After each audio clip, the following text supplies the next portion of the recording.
Well, good evening and welcome to the Heed Army podcast. We're bringing you full match commentary this evening between Gateshead and Curzon Ashton. Gateshead, of course, sitting top of the league and will be wanting to heap the pressure on Brackley, who are chasing in second. My name is David Gaddis. It's an absolute pleasure to be here with you this evening, and I'm joined by Mark Carruthers. And Mark, it's just more of the same from Gateshead at the minute. That's all that's required, isn't it? I think I said last time I was on that if Gateshead win all of the remaining games, they go up, barring a slight mathematical miracle. They've got themselves into a very good position at a very good point in the season. Their confidence is high, and you make them favourites. You look at the squad, and I know there's a couple of changes tonight, but I think that was always going to happen. And then with another home game here on Saturday, this could be, I think, a pivotal few days in the title race. It certainly is. And, just looking at the league table, Gateshead, of course, sitting top, having played 32 games on 73 points. Brackley in second, they've played one game less. They're playing tonight as well, but they're 3 points behind on 70 points. But the goal difference, we've said it all season, is quite important here. And Gateshead are, it's 37 plus on the goals, and that is as good as a point, really. Well, it is as good as a point. It is. I mean, Brackley are 10 goals behind, I think. Now, Brackley don't score a lot of goals, and averaging just...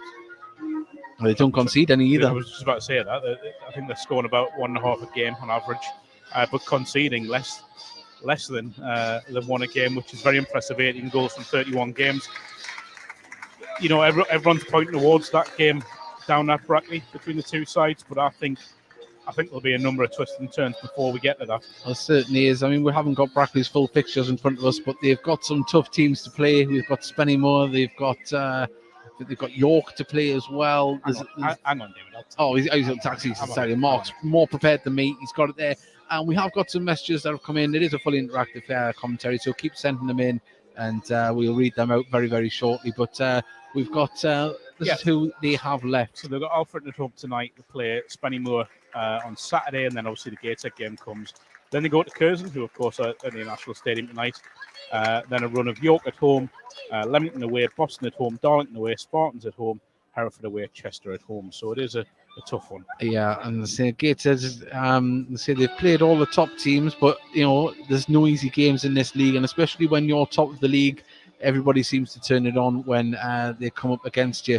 So Gateshead, we know what is going to happen tonight. They're going to have to go out there, play their game as they've done all season. We do have the teams in front of us. We'll read them out very shortly. But as we mentioned, it is a fully interactive podcast.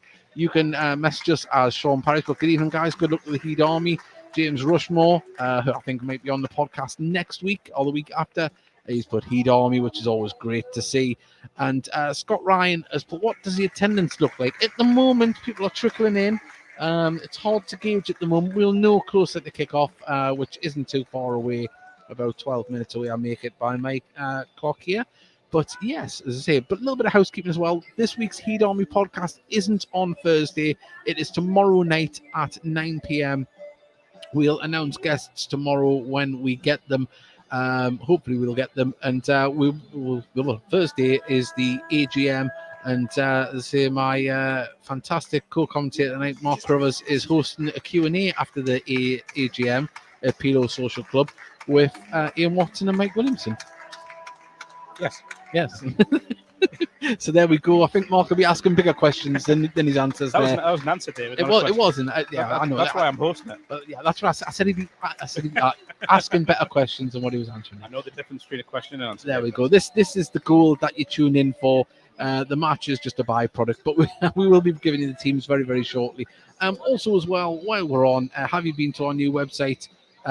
Please do message us and send messages there if you want to. Sorry, we've got another message yet. Put up on screen. Good on, lads, says Mark Fraser. Well, there we go. That was very nice of him to say good on. I don't know what's going on there, but heatarmy.com, please bookmark it. And also as well, if you're here on Saturday, we will have the Heat Army podcast mugs, or if you're at the AGM, we'll take some along there. £7, help support the podcast. And as I say, we've had a lot of interest in them. We're just waiting for people to come along and pick them up, Mark, because they're in front of Mark's field of vision. So if you want a good commentary, send your friends that are here a message to go and buy one. I am putting them in good use, though. He is, Mark. It's actually quite ingenious. Mark's folded up his team sheet and he's got the away team standing up in front of him, ready there. Not literally. Yeah. So yeah, there we go. More messages coming in. Let us know where you're listening from in the world as well. We'd love to hear you. Come on, says Mark Fraser. And Liv Walden, hi all, thank you for the commentary so I don't miss anything. Well, hopefully you're here on Saturday, because if we win today, we've said it all season, if we win this one, the next one's going to be even more important. And so it has proven to be. Non-league day on Saturday as well. Yes, it is, and I believe it's Children Go Free as well, isn't it? I think I have seen some things. If accompanied by a full playing adult, including season ticket holders. There we go. So we'll see, we've got it all there.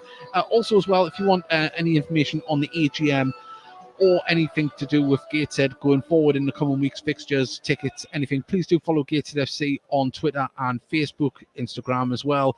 And please do follow the Gateshead Soul if you'd like to have any information on the AGM times, etc. We'll read that out after half time when we get the details fully down. I think it starts at 8:30, I believe. So we'll confirm that a little bit later on. And so follow all that, and get to this away travel as well on Twitter and Facebook. Please do follow them. They say they've had fantastic support, a great following in the in recent games. And co-host of the Heat Army podcast, Mickey Barris, has put, it's almost tropical in the stand tonight, lads. I'll give it an hour before the shivers set in. Yes, it's been a beautiful day on Tyneside, but it is a little bit cold this evening, but not windy. A little bit misty, must say. A little bit misty here. We are on the banks of the Tyne. If there is any Curzon fans tuning in, please do interact with us. We're not too biased. We promise we'll definitely give you the game as it's happening in front of us. And bit of fog coming off the Tyne. It certainly is a bit. Yeah, well, I didn't want to go down that cliche, but I do use them. But we are right on the banks of the Tyne, and it is a bit of fog on the Tyne. Someone should write a song about that. They should do. They really should. But yes, so if you're a Curzon Ashton fan, please do send us a message. We'd love to hear from you as well, because Curzon, they're not out of the race to get into the playoffs. It would take a few wins, and they'll want to start that tonight if they want to get there, because I'm right in believing 10 games left now in the for most teams. There's one or two that have got one or two more games left. So say it's all to play for Curzon. They'll be wanting to get in there. We've got Davy Steele. He's listening on the Isle of Isle of May, just off Fife. He's put, come on lads, listening in the North Sea. So fantastic stuff to have Davy Steele, and follow him on social media if you do like your wildlife, as he's the head warden up there, and a big Gateshead fan as well. Right, I think we've got all that going. This is how Gateshead line up. We'll read it again when the teams come out, but at the minute it's Philip Marshall in goal, Robbie Tinkler, Jack Hunter comes into defence for Carl Magny, Lewis Story, Taylor Charters, Owen Bailey, the captain Greg Ollie, Dan Ward comes in into midfield. It's Adam Campbell, Macaulay Langstaff and Kedwin Scott. On the benches, Alex Nicholson, Danny Greenfield, Connor Panny, Connor Malley and Carl Magny. And for Curzon Ashton, they have Chris Renshaw in goal, Jordan Richards, Adam Barton, Harry Flowers, Scott Wilson, Matthew Chandler, Jordan Lucy, Joe Nolan, Craig Mohan, Alex Curran and Tom Pierce. On the bench is Connor Diamo. How would you pronounce it, Mark? I think it's Demau. Demau. Oh, well, there we go. Been corrected. That's why I've got Mark here. Craig Hobson, Connor Teal, Marcus Posher, and Kluke Moret. That doesn't mean I'm right. It doesn't mean you're right, but there we just say it does sound. It sounds a bit better. Some people got their predictions in. We've got Ryan Scott has put 3-1 prediction. You can send yours as well. A little bit of fun. See if you can get it right. There's no prize, but send it in. And well, another prediction. Mark Fraser has put Ked is gonna score again. Well, if he does, he goes on to 20 goals, and if Adam Campbell scores, he goes into 10 goals, and that would be 4 strikers on 10 goal. In double figures this season. And it doesn't matter what level you're playing at. That I dare I say, is there a team higher in English football with that stat of forwards with that many goals? I don't think there would be. I can't think of anyone. Most teams don't carry 4 strikers these days, do they? Yeah.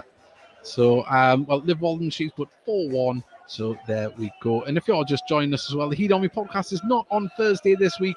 It is on Wednesday tomorrow night, 9 p.m. Please do join us, interact.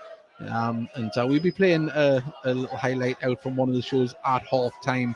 So you'll get a little flavour for what it's like. And also subscribe, please. Help support the show, help us reach more people. And more importantly as well, the lads really do need your support.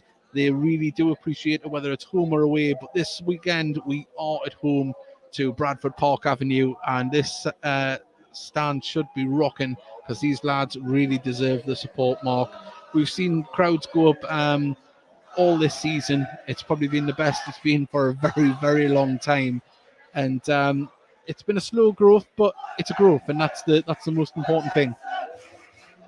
I'll tell you, the brand of football that Mike and Ian have got the lads playing, where they are on the table, the fact that they are closing in on promotion, they deserve a crowd that would probably fill this place, never mind have. Well, something like that with fans are in fine voice behind us. We're just waiting the teams to come out here at Gateshead International Stadium.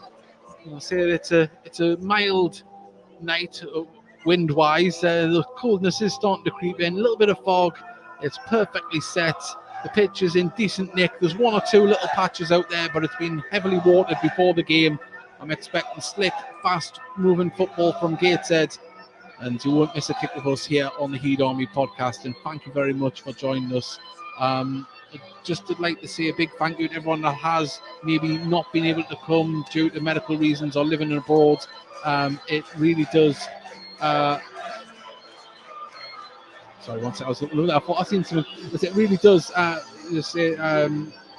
Really make us feel that we're wanted here, and we hope that you've enjoyed the season so far. It's been an honour to document it. It isn't over yet, and it could be very momentous. But Mike Williamson and Ian Watson have come out as we await the teams to come out of the tunnel now.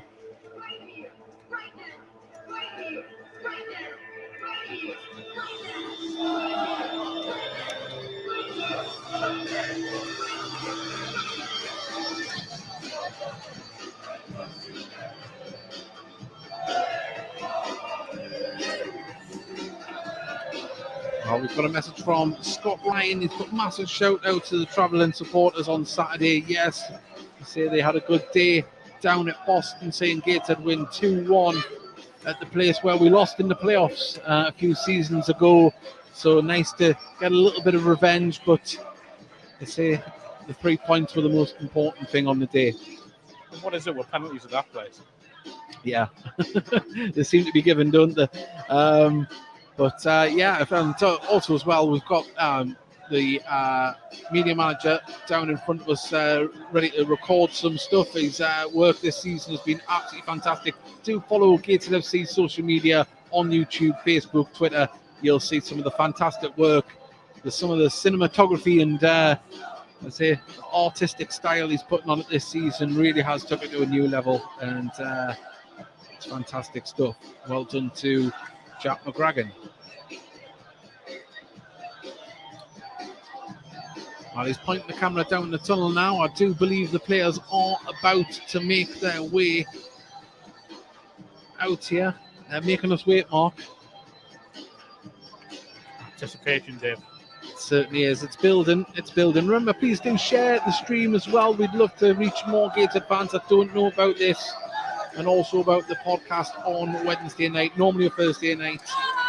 Do join us. We'll be back as well if you can't make it here on Saturday. But now the teams come out led by Greg Ollie in their black and white checky shirts, and it looks as though Curzon Ashton are in pink and black stripes here with white shorts, pink socks. And this is how your Gateshead side line up tonight. It's Philip Marshall in goal, Robbie Tinkler, Jack Hunter, Lewis Story, Taylor Charters, Owen Bailey, Greg Ollie the captain, Dan Ward, Adam Campbell, Macaulay Langstaff and Kedwin Scott. On the bench is Alex Nicholson, Danny Greenfield, Connor Panny, Connor Malley, and Carl Magnay. And that is a strong lineup tonight, Mark. It has been for the past few weeks. Even the bench is very strong as well. It is, and I mean, we look here sitting in the stands, and you've got Elliot Forbes, you've got Paul Blackett beside us. On the bench there, we've just seen obviously James Montgomery's just come back to the club. You've got Mike Williamson, who's not in the lineup or in the squad. It's a strong squad, you know, when everyone's fit. There's some big decisions to be made, and at the minute, it's good to see 5 on the bench to give options. It's good to see what is a very, very strong 11 starting the game. And you look at that front three, I know they've had a lot of credit this season, but I'll give them a bit more of it. It feels to me now as if Gateshead are troubling opposition defences in a number of ways. I think in the past it's been a little one-dimensional in the recent past, but I look at this season and you just think if one of them isn't firing, the other one will. And if 2 of them aren't firing, the other one will as well. And then you've got people like Greg Ollie breaking from midfield. It's just a joy to watch and long may it continue. It certainly is. And confidence breeds confidence. And these lads up front, they're enjoying playing the way they do. They're interchangeable. They work hard for each other. And I'm sure we'll see more of that tonight. Curzon Ashton, this is how they line up. Chris Renshaw, Jordan Richards, Adam Barton, Harry Flowers, Scott Wilson, Matthew Chandler, Jordan Lucy, Joe Nolan, Craig Mohan, Alex Curran, and Tom Piers. And hopefully I can get their names to numbers quite easy when on the pitch. Some strips that we've seen this season have had very blendable numbers, should we say, on the back of the shirts where you couldn't make them out, but Curzons are very, very prominent. And give us 5 minutes, I'll be able to distinguish who's who all over the pitch. But Gateshead are going to be shooting from right to left down to the River Tyne. Curzon Ashton are kicking off here, and they're going to be shooting towards the Felon end. Lots of messages coming in. I'll read them out throughout the game. But we're underway here, and the ball has been punted right up towards the Gateshead defence.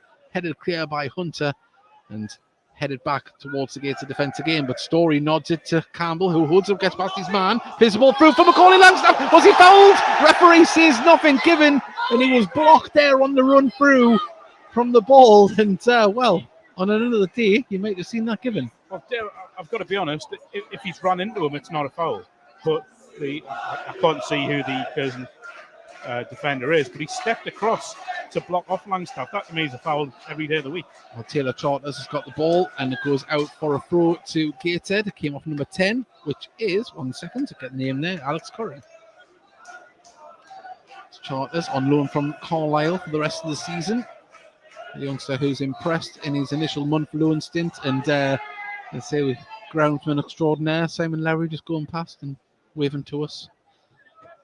But now it's a throw in to... You don't wave with 2 fingers there. You certainly don't.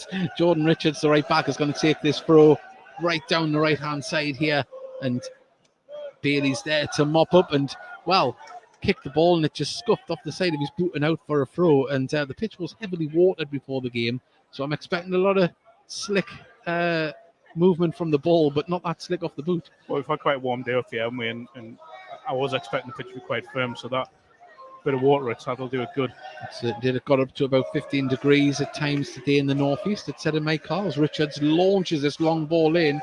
Hasn't been cleared yet. It has now by Gateshead, and it's going to bounce. Nodded back in, sorry. And Hunter just nods it. Or wasn't it? I think that back-headed, but out it goes for a corner to Curzon. And it's a corner from no pressure there. Yeah, just trying to be a little bit too clever there, I think. Heading it back to... trying to head it back to keep Yeah. Well, I think one of the stewards trying to tell if a Gateshead player for sitting in the posh seats. Didn't think he realises that he was a player. Well, we await this corner on the far side. A bit awkward, wasn't it? It certainly was. This is not much movement yet. They're all just lined up in the box. Now they come in. It's going to come towards back post. Number 5's there to head it. And out it goes for another corner. The linesman didn't. The linesman didn't give anything there. Oh, just give it wrong. Yeah, but it was Harry Flowers that went up for the header. That came off the Curzon player, though. Yeah, I think it came off Flowers.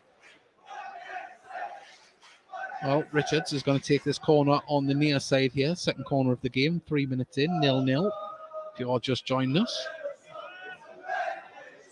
We've already seen what kind of throw he can put in, but what kind of corner can Richards put in? He puts one in deep, Now headed clear there by Story, but when he falls the edge of the box, it's back out to Richards on the right-hand side.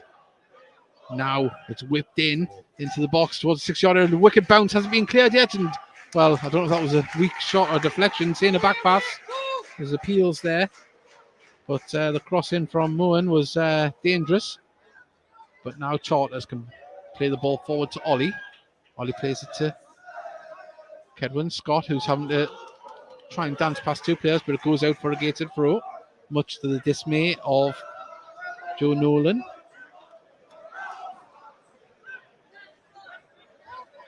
Charters finds Campbell from the throw, back to Charters. Ollie, Campbell, back to Charters. Nice possessional football. Now it's pinged across towards Hunter, who will find Tinkler with ease. Tinkler's plays it inside to Macaulay Langstaff, who gets past his man. Nice foot control. Now Charters can try and bring it down the left-hand side. Checks his run, goes back. A lot of early pressure from Curzon Ashton when Gateshead are in possession, but the ball's dinked over the top and the offside flag didn't go up there. Just a pity the ball couldn't get through to Kedwin Scott, who chases the ball. Hooked clear by the Curzon Ashton defence up in the air. There was a nice touch there from Nolan, but Richards tries to play the ball down the line. Oh, he's given a foul for a tackle from behind. And it's a free kick just in front of the Gateshead dugout.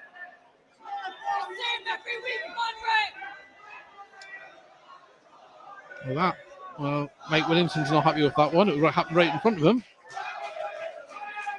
I'm not very funny, Dave, but this referee's had 4 decisions to get so far, and he's got all of them wrong. Yeah. And that's going both ways, by the way. Yeah, I mean, that last one there was, you could say he came in from behind in his angle. He got the ball. I know he got the ball, but you know what they're like. I'm not defending him, but the ball, far side nodded into the centre. Story nods it clear now, hooked away by Ollie over the halfway line, and it's number 2, Chandler, who's got the ball, pings the ball over the top, looking for player, but there we go, gets it intercept from Tinkler. Hunter gives it to Ward. McCoy Langstaff on the right-hand side. No, the ball didn't come through. It's a foul. He's got one right. So a free kick to Gateshead about 10 yards inside their own half. On the right-hand side of the pitch, quickly taken back to Hunter. Across the Story. Now it's on the left-hand side of the pitch. Left back Charters, who plays it down the line for Ollie, and he's onside. Can he get it across? Well, he has to check himself up, plays it back off. Campbell from the edge of the box, takes it a wicked deflection, and had to be dealt with by Nolan. Now with Richards under pressure, and it comes off Dan Ward. And just for a second there, I thought Campbell was going to make me do one of those noises again. Make it, well, it's not happening tonight, Dave. It's not happening tonight. And we've got someone from Tucson, Arizona listening in, James Gowland. All me jollies, as they say. Well, thank you very much for listening in. We've got lots of other messages. I will get through to them as we get through the game. As Charters comes off second best there, but the ball comes back to Gateshead. Oh, nice bit of play there from Piers, but Story's there to block it out. Charters inside to Bailey, Bailey to Story. Some nice passing from Gateshead under pressure. They have started that very well so far. I just think that, look at Curzon, they defend quite a high line here. And, I think if a Langstaff can get him behind them. And, McCoy Langstaff tried to play a ball to Campbell there. It was intercepted. Richards plays it back to number 22, which is, Adam Barton. Keeper has to play it out and out to play on the far side. Good pressure from Gateshead. Really good pressure, yeah. It's a throw in, quickly taken. Campbell nods it down now. Dan Ward on the far side of the box. Can he get it across? He's still going. Oh, hits the post! But it's still here now, and Gateshead pick it up through Campbell. This is on Ollie. Ollie's goes for a curling shot. Oh, great save! Poked out, and it's going to go out for a corner. It hasn't. It's been kept in. Cleared by Curzon Ashton. And, well, Renshaw just had to really stretch to get to that. I thought Ollie hadn't hit it strong enough, but, Let's play it down. Didn't see what happened there. Can't see which player it is. His shirt number, that is. Can see which player that is. Took a knock. We'll update update you if there's any scores around the league. Kettering are beating Hereford 1-0. Chester are winning 1-0 away to to Gloucester City, and Farsley are winning 1-0 at home to Leamington. So the bottom of that league is really hotting up. Yeah, all to play for. Well, we're going to get this throw eventually taken on the far side now. 9 minutes gone. It's been action-packed so far. A lot of fast-moving football. Ollie coming the closest. Well, Dan Ward as well, hitting the woodwork. And Ollie forcing a save from Renshaw.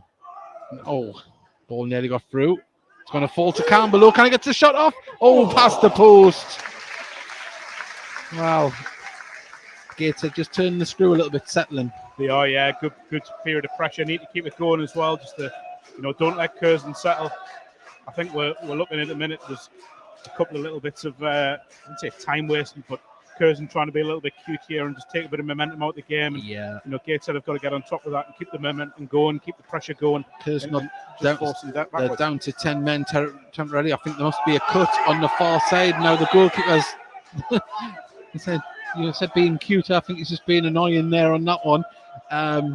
Taking his time and placing the ball on the other side of the 6-yard box after he had it down before. But Story, calm, composed, ever chests the ball down. Charters picks up the rebounded ball. Ball played over the top. Campbell in an aerial battle there with Barton. But didn't get through, but a lovely bounce. Can Campbell get to it? Flowers had to put it out. Corner to Gateshead. When you get periods of pressure like this, you've got to make them count, and Gateshead need a goal here, because I think if it does, it'll bring Curzon out a little bit. Yeah, the two centre-backs do not look comfortable at the moment when the ball's coming into the box. Well, Greg Ollie, and if I believe I read that tweet right, 21 assists so far this season, and he's done quite a few from set pieces. Pretty poor, isn't it? It is. He could really up his game. The captain, Ollie, placed the ball down. And now there's a bit of movement on the penalty spot. In comes the ball. It comes towards the near post. Cleared. But Dan Ward nods it to Macaulay Langstaff, who controls it. It's got Ollie on the left-hand side, who he uses. Ollie's still going with the ball. Puts a one in across and straight into the keeper's arms. From Turkey, hello all. Gateshead will be champions, says Sir Oz. Well, if we've got a Turkish fan, welcome. Another pin in the map tonight of where listeners are listening from. Thank you very much for joining us. Remember to share and subscribe. As Curzon Ashton have the ball now. Richards plays it inside. Now Curzon right out to the far side. Looking for the overlap, ball overhit, and Campbell is there just to pass it back to Marshall, who clears the ball in turn up towards Curzon Ashton defence. They play through the centre, but Gateshead win the ball, only for it to fall to another Curzon Ashton player. It's went a little bit scrappy again. And I think that's probably the way Curzon would like it at the moment. As they play the ball out to Richards here on the right-hand side, and he's managed to keep it in. I thought it was just going to bounce away from him. Brought down there, he managed to pick out a teammate, and that time it rolled away from him. But Tom Pierce, he got the ball down, got it back to him. Unfortunately for Curzon, they could not keep the ball in. I think that Kettering goal's been disallowed. Has it? I'll have a little look. That's always the thing with we rely on flash scores, and it isn't always. I think they're very quick at putting the goals up, but they're also quite quick at removing them if they're not. Gloucester have equalised at home to Chester, and it's still just as tight at the bottom as it is at the top. And Story wins a free kick.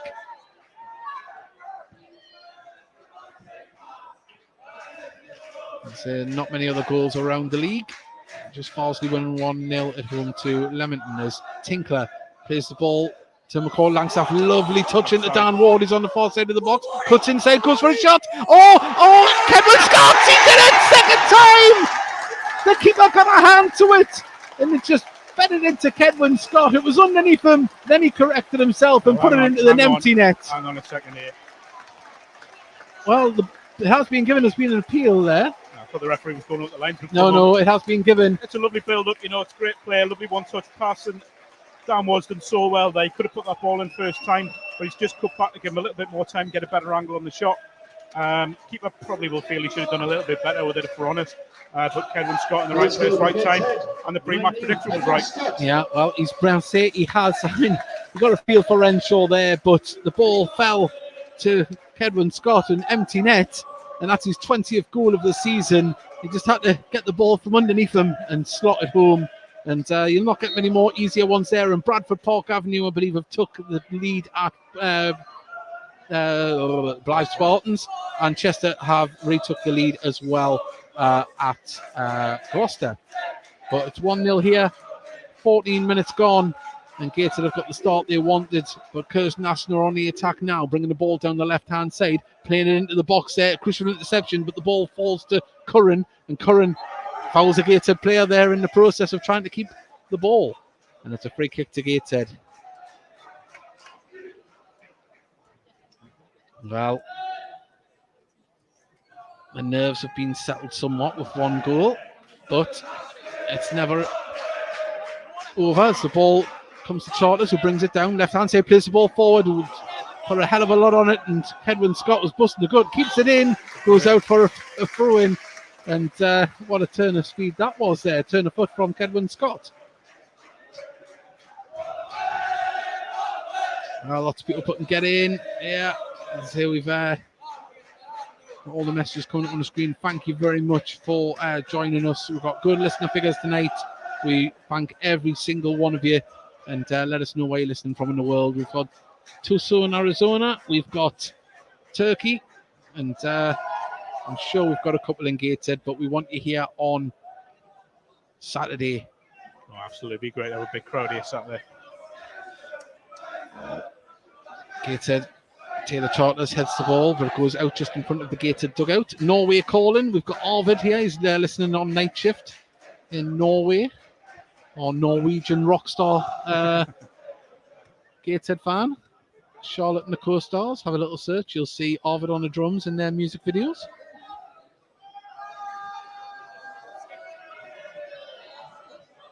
As Richards is going to take a long throw here, and he puts this one right to the corner of the 6-yard box. It's headed up in the air. Not cleared yet, though, by Gateshead. Back to Richards here on the right-hand side. Puts it in, plays it off Charters, out for a throw-in. And, Gateshead are going to have to stand a little bit resolute here, because they've shown a few times for a good delivery. And then this long throw from Richards, as we're going to see again, is just as good as a corner. Up towards Flowers. He didn't get it, went behind him. Hooked clear by Gateshead, but they're sitting very deep. And it's going to go all the way to Barton. Barton looks to find a teammate under pressure from Campbell. Richards is in space here on the right-hand side, but the ball to him was not very good. Campbell nods it down to Ollie. Ollie puts it over the top, but he didn't get the connection. He was trying to pick out Langstaff, who chases the ball down, but it's going to be passed about the defence of Curzon Ashton as they bring the ball forward now. Actually, passed it to Barton. Now Richards gets it just in front of the Curzon dugout. Curran twisting and turning. Ball falls to Story. Charters back to Story. Story calmly gives it back to Hunter. And Hunter just plays it back to Marshall. Goalkeeper on loan from Aston Villa. 17 minutes gone. Gateshead 1. Curzon Ashton 0. Kedwin Scott firing into an empty net. Marshall all in pink. Brighter pink than the Curzon Ashton pink. As Richards plays the ball over the top. Story just got enough on it and got it back to Marshall. It was calmly done, and it's been thrown out to Tinkler, who carries the ball forward on the right hand side, crosses the halfway line. He's just had to check his run and pass it back to Hunter, who is a man of many talents and many positions, and looks just as comfortable in midfield as he does in the centre of defence. And Gates are just passing the ball around, looking for movement in front of them. There was a couple of gaps that they could have picked out before there, but now they pass the ball forward. As Kedwin Scott, was he fouled? He was. We didn't actually see what happened because it was right behind the dugout. Has there been any scores in the league there, Mark? No, it's a simple answer. No, there we go. And not since you last said. Yeah, and well, as I say that, Chester looks like they are 3-1 up now. There's a little dot announcing that there's going to be a goal coming. Whether or not it stands, we'll let you know. Well, there you go, 3-1 Chester. Away to Gloucester.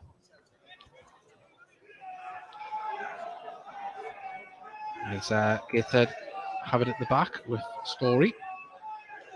And just now Ollie. Charters plays inside to Kedwin Scott, who's dropped deep. I think he's going to play a crossfield. Well, it looked like he was going to play a crossfield ball, but it was stopped. Now Hunter gives it back to Bailey, who's dropped deep. To Charters on the left-hand side, who carries the ball forward, plays inside to Ollie. Ollie's lovely little pass through there to Macaulay Langstaff. He's onside, plays it back across. Oh, unselfish. You could have maybe went for one, but there just wasn't a Gateshead player there as Curran dispossesses Campbell as he was trying to wait for the ball to bounce. It was an awkward one. And now Curzon Ashton on the break, driving forward. It's Craig Mohan and dispossessed, and just as well because he was looked like Lionel Messi there for a second. That's absolutely exceptional there from Owen Bailey. Just tracked the run and just nudged him off the ball. No appeal for a foul, which I thought might have been, but he's done brilliant there, Owen Bailey. It certainly is, and it's very tight down the bottom, as we said before, and ball nearly got through to Macaulay Langstaff. Taylor Charters is going to go for the aerial battle. Didn't get there, just bounced over his head. But there's that man, Ryan Bailey again. Owen Bailey. Ryan Bailey's his brother. So Owen Bailey, he's fouled him there, pulled him back. But he's like a rash in midfield for Gateshead at the minute. But that was just a cynical one that he maybe had to give away. He probably should be booked, if we're being honest. But yeah, he did have a good handful of that shirt, didn't he? Well, Barton, probably the tallest man on the pitch. He's going to take this free kick. And my guess is it's going to go long.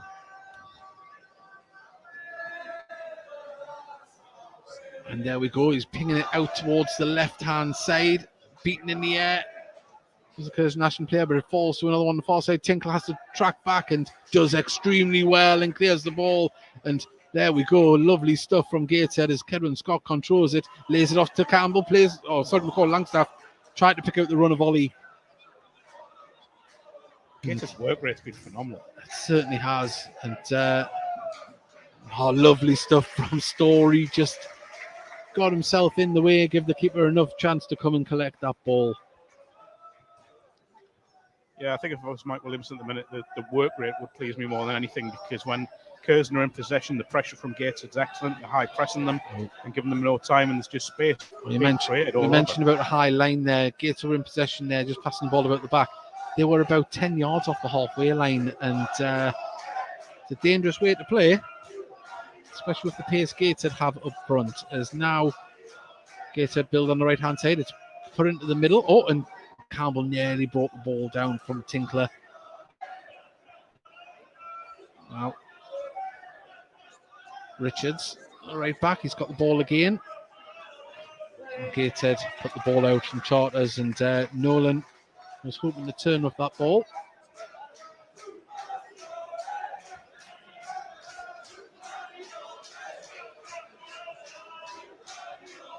Well, Richards, he's wanting his teammates to get him to pass it back to Barton, who he back there for a second. I thought there might be a hint of handball there. The ball bounced up. Campbell chases down Renshaw and slides in, and the foul on the keeper here. As Campbell slid in to try and block the clearance.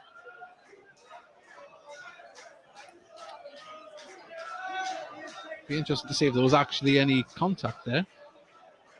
But it's a free kick nonetheless, just on the edge of the box for the Curzon Ashton goalkeeper, who is in a light blue shirt and socks and dark blue shorts.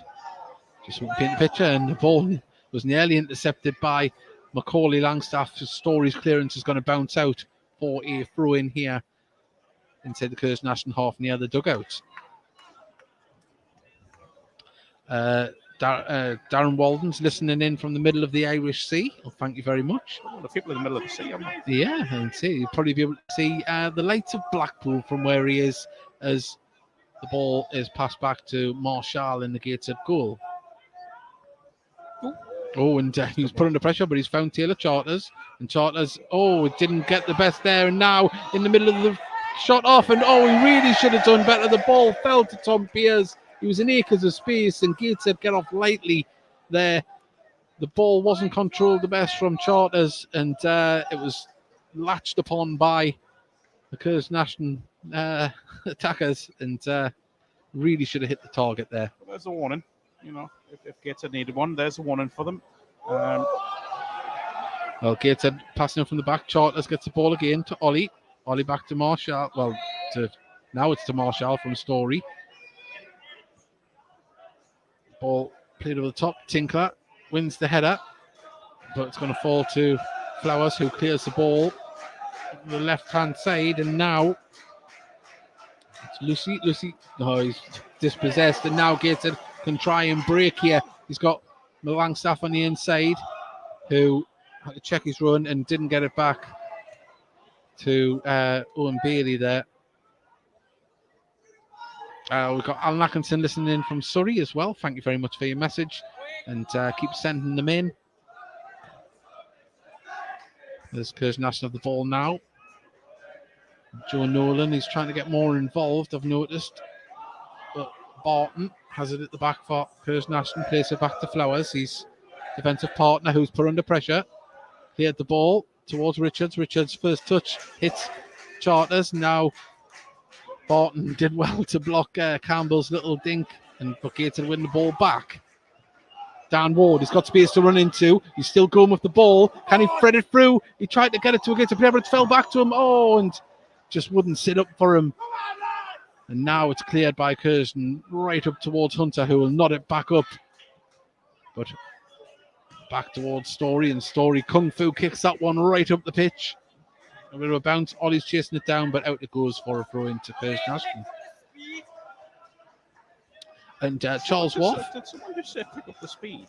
I did hear that, pick up the speed. That's the last thing you should be criticising Gateshead for. Listening in from my sons in Edinburgh. That's why I'm not there tonight. Well, I hope you're having a lovely time up there.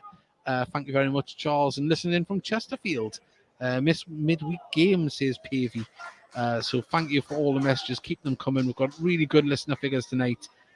We always do appreciate it, but if you could hit that subscribe button if you already haven't, that would be really good, so we can reach more people, get the algorithm going. And Gateshead build now. Campbell plays it across to Hunter, who carries the ball forward himself. He's going to cross the halfway line. He's got Tinkler in support, who just slipped there on the far side. We've seen it a couple of times, but the ball was played behind him. It wasn't the greatest. I think there's probably been a little bit too much of that from Gateshead, to be honest. The misplaced passes are starting to go straight. Well, Richards now plays the ball forward, looking for the run of Piers. Piers brings it down. That's Gateshead just managed to clear this now, and now Ollie can carry the ball forward, but he needs some targets and some support. Puts the ball through Macaulay Langstaff, who is going to have to really get the ball. Keeper brings it out the box, a little bit suicidal there, and off Macaulay Langstaff for a throw-in. Why didn't he just launch that? Or why didn't he just let run his box? He could have easily got back his box there. Well, it's easy to criticise from up here, but when you've got Macaulay Langstaff racing down on you, Bailey heads the ball forward. Langstaff wins the header, but he didn't have the support around him, but didn't guide it anyone either at the same time as Bailey distributes it to Tinkler. Tinkler looks to get the ball moving forward. Plays it inside there to Campbell. Campbell now plays it across to Ollie. Ollie's got Charters in support on the left-hand side, who he uses now. Can Charters get a ball into the box? He whips one in. It's towards the far post, and it's going to bounce and roll right across the far side. It's going to be kept in, though, by number 2, which is Chandler. Well, free kick to Gateshead. Hereford had just gone one up at Kettering. It's Hereford, and then going to be a team that are going to be there or thereabouts, trying to get into the playoffs. Have we got a chance still at Hereford? Let's get the league table up here, and I can confirm that. Hereford, yes, they're pushing to get in there. They're in 8th place as things stand at the minute on 47 points, 2 points off getting into the playoffs. York occupy that last playoff spot at the moment in the live table. It's a dangerous one, this. I mean, it is a big Curzon side. So this is going to have to be a pinpoint delivery from Greg Ollie. Well, players camped out on the edge of the box high line though, isn't it? It's a high defensive line. As now the ball comes in towards the middle and Barton heads it away. Story slipped, couldn't get to the ball as it was loose and cleared. And that was a push there from current referee says no, as Hunter's by himself, has to calmly play it back to Marshall. And now Ollie can receive the ball. He's in the right back position at the moment, plays the ball down the line, and Macaulay Langstaff is going to run onto this. He's got past his man. Can he get along the dead ball line? No, he's holding it up. He's still going. Goes to the shot. What a finish! What a finish! Oh, something out of nothing. A moment of pure magic. Ollie, a speculative ball at best, down the line. And Macaulay Langstaff just turns on the magic and pulls a rabbit out the hat. I think you're possibly a little bit harsh on Greg Ollie there, mate. It's a great ball down the line. I don't think it's speculative. I think I'll correct myself. I wasn't expecting that to happen. So there we go. But unbelievable. Another assist for Ollie. Another goal. Unbelievable finish from Langstaff. You know, he's just cut so nicely inside his man. He's used a bit of power, a bit of strength, held him off, and the finish across the keeper is exceptional. I really can't wait for people to see that on the highlights. That was a beautiful moment. I mean, I'll correct myself. It was a good ball down the line. I wasn't expecting Macaulay Langstaff to be able to get a shot away, let alone a goal. What a finish. What a finish. You called it earlier about the pace. You know, you look at the pace of this Gateshead side, and that's what they can do. If they can get him behind you, there's very few that you're going to catch. Oh, well, Ollie back defending, sees the ball out for a goal kick. And 30 minutes gone, Gateshead 2, Curzon Ashton 0. Wow. Goals elsewhere, Dave. Kettering have equalised against Hereford. Yeah, I just seen that one there. Park Avenue now 2-0 up at Sparks. Yes, so Blythe, after a fantastic win at the weekend, still not being able to pull away from that danger zone. But at the moment, it's all positive for Gateshead here. Top of the league still, winning 2-0. And you would hope that there's more goals in this game because still got to play Brackley, and goal difference is going to be, I think, key going into these games. And Small Farmer Life has put, well done, son. Come on the heat. Proud dad there. Macaulay Langstaff's dad, who also made our new intro for the Heat Army podcast. As Ollie is dispossessed, but Charters is there. Oh, well. Certainly seemed to win the ball. Oh, he's pulled it back for the first one, which I didn't see because of the dugout advertisement. We didn't. Did you see that? Well, I didn't see a foul. Yeah. Some interesting decisions. Certainly is. Keeps everyone on their toes. Gets up with a really high line here. It is a high line, and there's some big men up there as well. So they've got to win the aerial battle and stop the flick on as the ball goes right out to the far side. Flowers does get the header, but it falls, I think, to Colin on the far side. Now it's passed back defensively inside their own half for Curzon Ashton. Still a lot of big men forward. They're under pressure, though, the men on the ball. And now the ball's pinged forward, and that's it's kept in. Flowers tries to win the header, but Ollie picks up the loose ball. Now it's over the top. Macaulay Langstaff's offside. And the flag has went up. Oh, he's brought back, yes. Is it Greg Ollie? Yes, I think he took an elbow to the head there, I think. No, I think it's just as he's kicked the ball, he's tried to volley it forwards. I think the lad's trying to block it. I don't know who it was. Well, I think it might have been Jordan Lucy. He's trying to block the pass over the top and just caught Greg Ollie on the follow through. All right. Yeah, well, say Mark, I was following the ball. Mark managed to see the important details there. That's why he's here. He's just as magic as Macaulay Langstaff. Arthur Brown has put, keep it going, lads, from Workington. Thank you to everyone that is messaging in. As Gateshead are back underway, and Story has the ball inside his own half, plays it to Bailey in the centre spot, who gets the ball moving forward, looking for Dan Ward. Dan Ward, can he get there and control it? He can. Can he get a delivery into the box? Lays it off to Charters. Charters now gives it to Macaulay Langstaff. Back to Dan Ward. Dan Ward inside the Charters. Charters plays it back down the line. Too much on it. And that was lovely stuff. But I thought Dan Ward might have been able to slide and get to that one. But there was a bit of pace on it. Nice and patient on the edge of the box there from Gateshead, just trying to pick their way through this Curzon defence. I'll say it again. I think there's too much space behind Curzon here, and Gateshead are exploiting it really well. And Getting another 1-4 half time, this could go and really take the. You mentioned the goal difference. I think another 1-4 half time, come out second half, and just keep that, keep the foot down and keep the game going the way it is, and try and get that goal difference up even further. Well, Cow Daly has just messaged what's the score, just finished work. It's 2-0. Macaulay Langstaff and Kedwin Scott with the goals.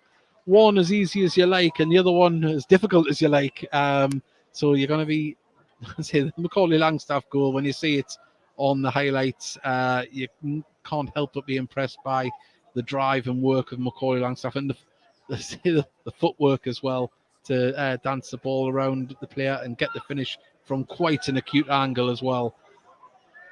There's Charters, plays the ball to Campbell. Campbell over the top, offside, but the ball is going to be played on because Kedwin Scott latches onto it, cuts back on himself, goes for a shot himself. Oh! The keeper had to get there. There was only enough space for the ball, and wow. So you know what? We're literally right behind that, and as it's gone through the defender, I think that's sneaking inside that near post. It looked like there was just enough room, didn't it? Crucial save there from Renshaw.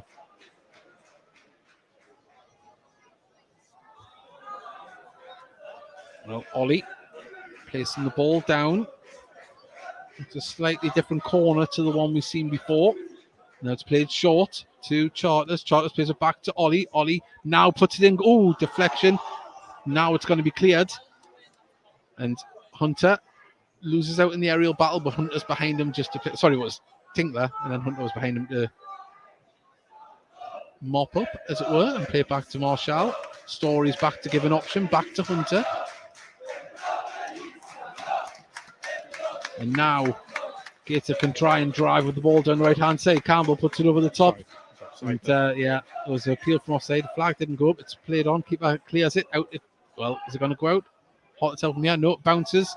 Tried to be kept in. And it's a throw to Gateshead on the far side. Just leave it. Dave Edwards is listening in from Ilkley, West Yorkshire tonight. Thank you very much. It's great to hear the fans singing in the background. Well, yeah, they're in fine voice and they're enjoying what they're seeing. There's now Gateshead try and move the ball again. Oh, tried to thread it through to Macaulay Langstaff, did Greg Ollie. And now Curzon Ashton just happy to get the ball away as Story intercepts, puts the ball back up towards the danger zone. Barton just has to hook that one up in the air. It's hanging in the air. It's dropping. Big bounce. Ward wins the header but couldn't direct it. But then again, Campbell chasing down, making life difficult for Challoner. Yeah, you've just got to say that Gateshead's pressure on Macaulay Langstaff there.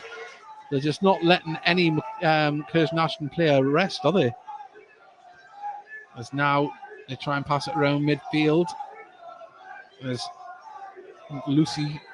Well, so there's a foul given away there in the centre, and it's a free kick to Curzon Ashton. And Macaulay Langstaff needs to be careful there, just pushing. Darlington just gone 1-0 against Southport. Oh, and just thought that was going to drop to Campbell, as now the ball's going to come out to the right. Oh, he's gone for a long speculative effort, and Richards was in Akers' face there. Going for a shot from, 45 yards out. Ambitious, wasn't it? It certainly was. To say the least.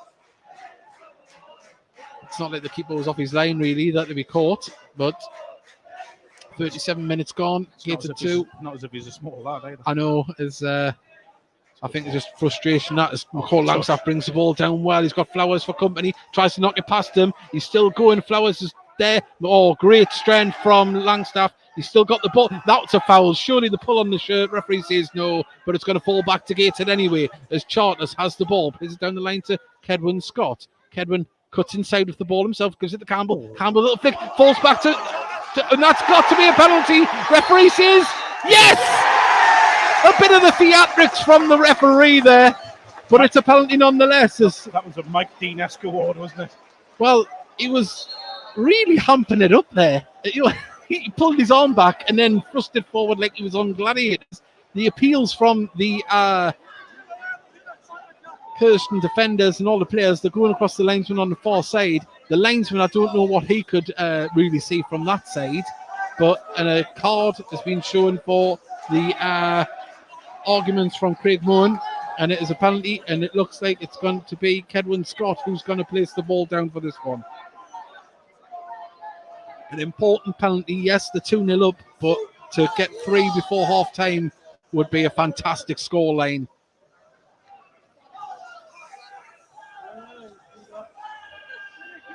It's the crowd. Wait, with bated breath here. Keeper is on his line, the referee. It's getting into position. And Kedwin Scott, can he score his 21st of the season? Well, the referee is really making sure he's being listened to here. As Kedwin Scott now takes a run up.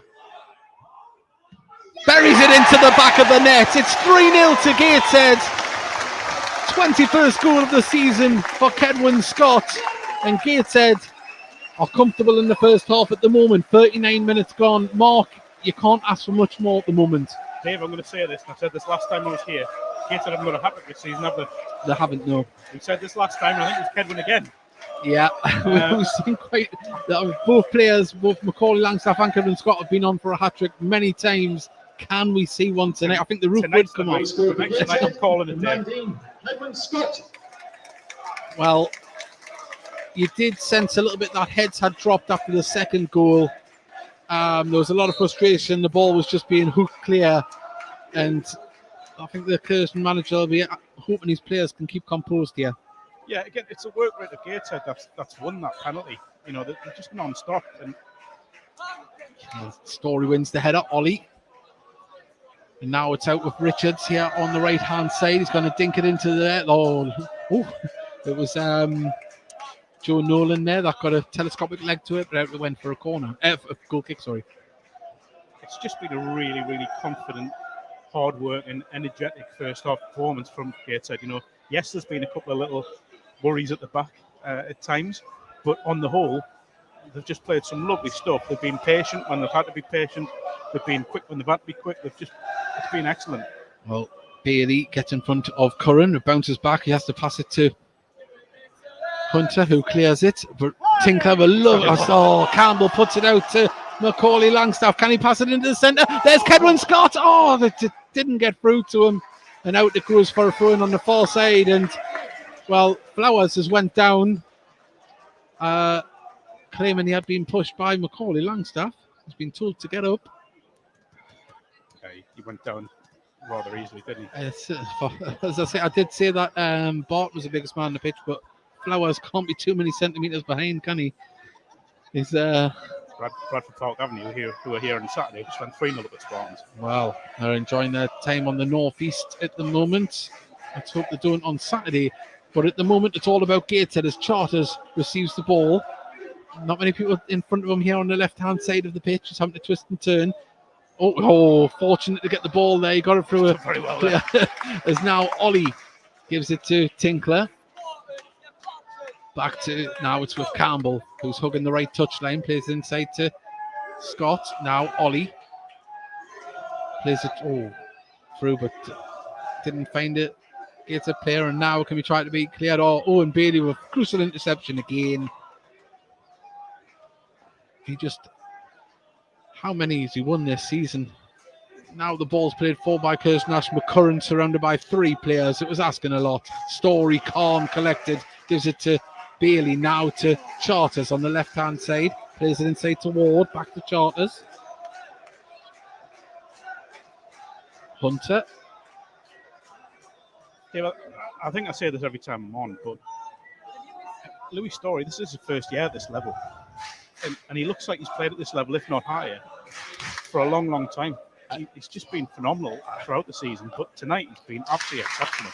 It's just the calmness and the composure. It's very, very reassuring. As Bailey gives it to Ollie. Ollie now back to Story, who finds himself on the other side of the back 2. Ollie plays it to Ward. Ward with a nice little flick to Macaulay Langstaff off the lovely assist from the referee. It's been stopped. There's a beautiful through ball though from the referee to Dan Ward. You know, You can't buy class like that. You first, can't. that, you know, It was a lovely first touch. He's not even looking at the pass. Nah. Just played it through.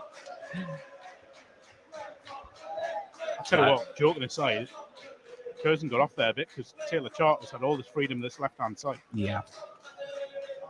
Well, why not just give a drop ball? Stupid. Never understand that one. But Gateshead still in possession.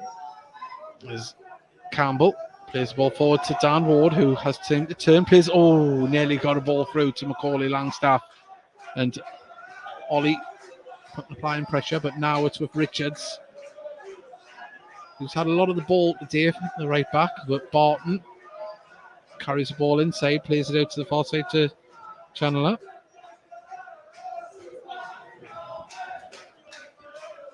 Curzon Ashton just running into walls at the moment and Gateshead win the ball back, but a little bit of sloppiness there. Goes out for a throw in on the far side and Gateshead's half to Curzon. Boston are winning at York. Sorry? Boston are winning at York. Boston are winning at York. Which is, as you said earlier, that playoff picture is starting to get a little bit muddy down the bottom end of it. It certainly is. It's nobody's out of the race yet. As Barton gets the ball from Flowers under pressure from Kedwin Scott, and the ball goes out for a throw to Gateshead. That pressure again. It's brilliant, it's a credit to the players and to the management staff, because it's not easy at any level of football to play this high intensity game. And they've got it off to a T. They certainly have. Well, the ball is, did he keep it in? He didn't. It's a throw into Gateshead halfway inside the Curzon Ashton half. Down here on our left-hand side. Taylor Charters probably could have took it from another 15 foot forward, but he's happy to take it from where he is at the minute. Plenty of foul throw. Yeah, well, that was a waste, but we're into injury time here. The clock has stopped on 45. We're waiting to see how long it is. I think it's just a minute, so we've probably only got about 30 seconds remaining here of that allotted time. And Gateshead, at the moment, very, very comfortable. It's just been an excellent first half. Everyone's done their job.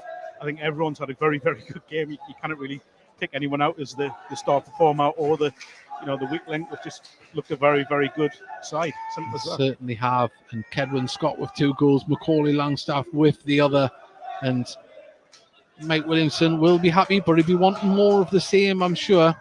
He has very high standards of what he's implemented on this team this season, and we wait for the half-time whistle to go. But now Curzon Ashton on the far side through Moen can bring the ball forward, gets it forward to Piers twisting and turning, has to play it back, and now have they got an opportunity to put the ball into the box?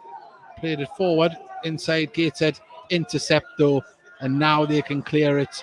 And lovely stuff from Kedwin Scott to Ollie, making it look effortless, and Gateshead across the halfway line with the ball now, and Ollie uncharacteristically, that was a bad pass. Well, it would have been a good pass if Macaulay Langstaff stood still. Yeah. He's made a quick movement to try and get behind, and he's literally made that movement as Greg's made the pass. It's unfortunate. Wow. Ball played over the top. There surely cannot be long left of the allotted injury time here, as a throw in on the far side near the corner of the box to Curzon. As Curran lays it off, it's crossed into the box to Watt, and Marshall just plucks that out the air with ease. And surely that is all we have. And it is. There's the half-time whistle. A great performance. The work rate, the pressure, the composure, and a little bit of magic thrown in there as well for the second goal. Yeah, I think you summed up quite nicely.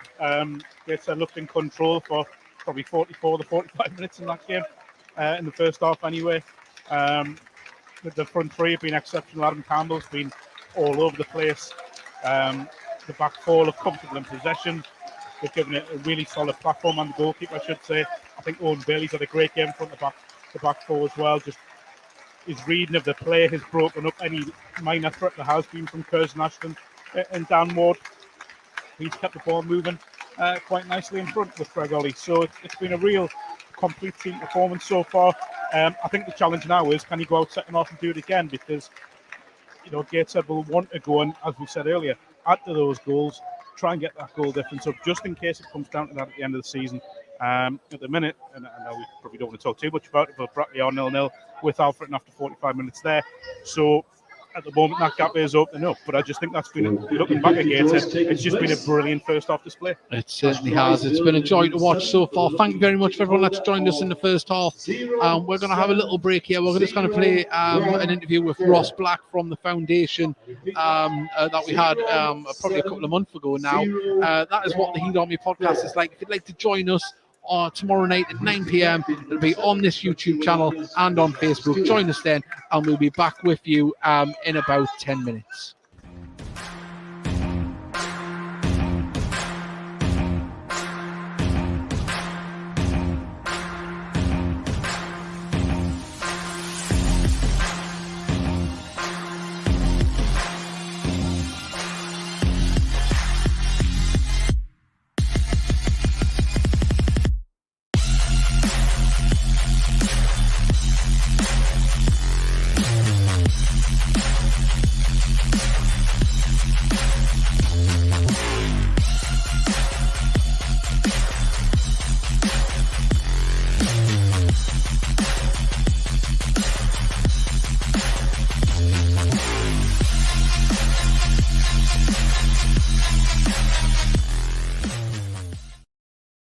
Well, I don't know what happened at the end of that video. The Gator badge was supposed to be behind it, so I don't know what's happened there. But from things looking bad to things looking beautiful, Ross is with us now. How are you doing?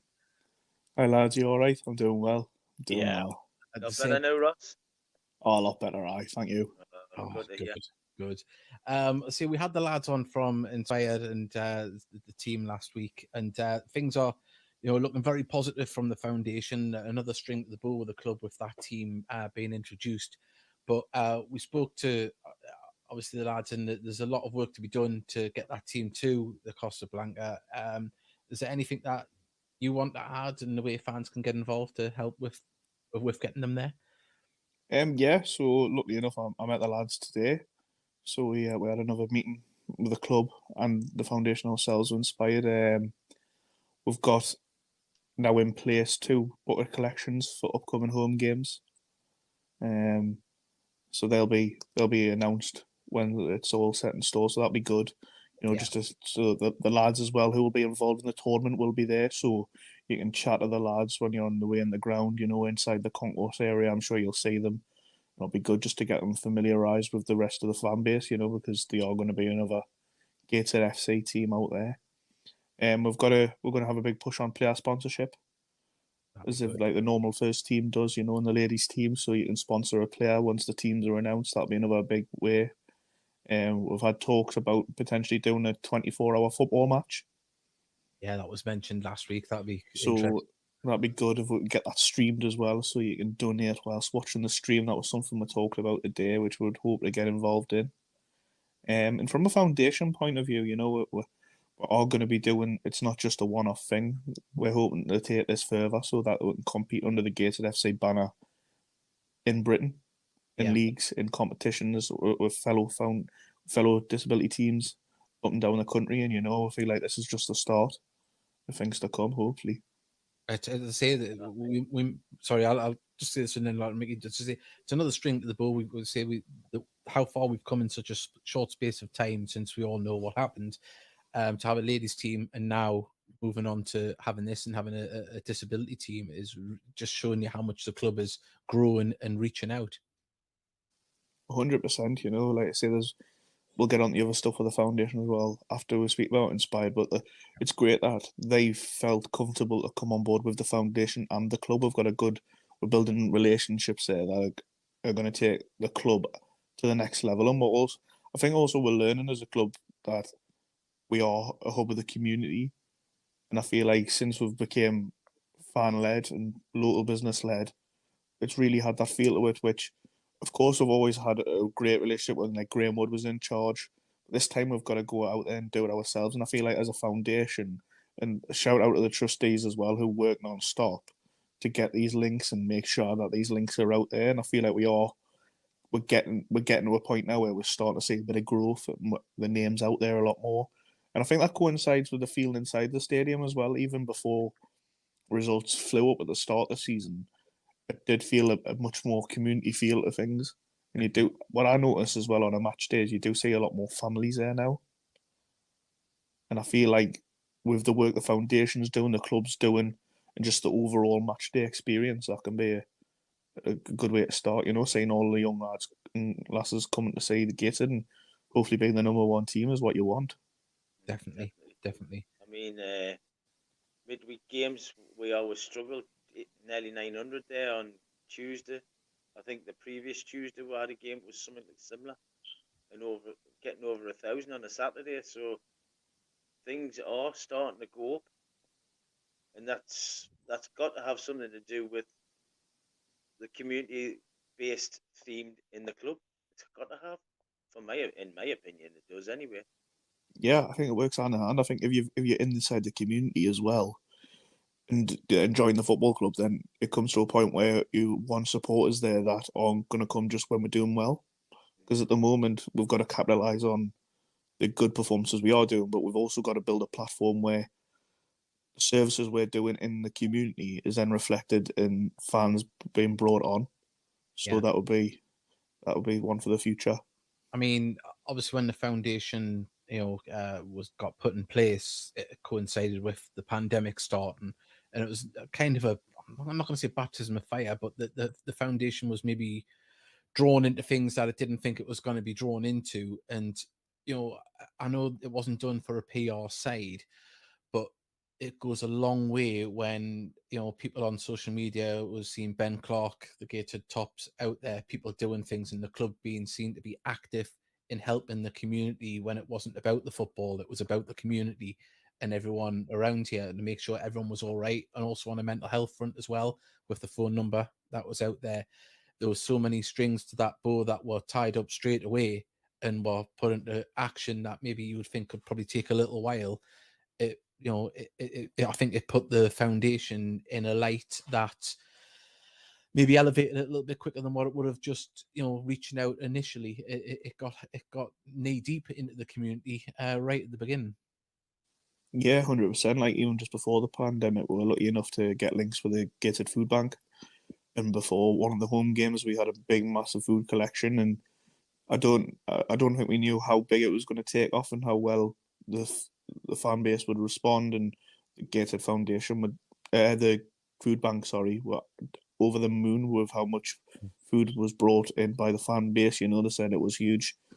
And that's one thing we are still going to do. We had 3 dates slotted in, and due to COVID and the FA Cup and that, we haven't managed to get that done yet. But that's definitely one thing we're going to be doing upcoming.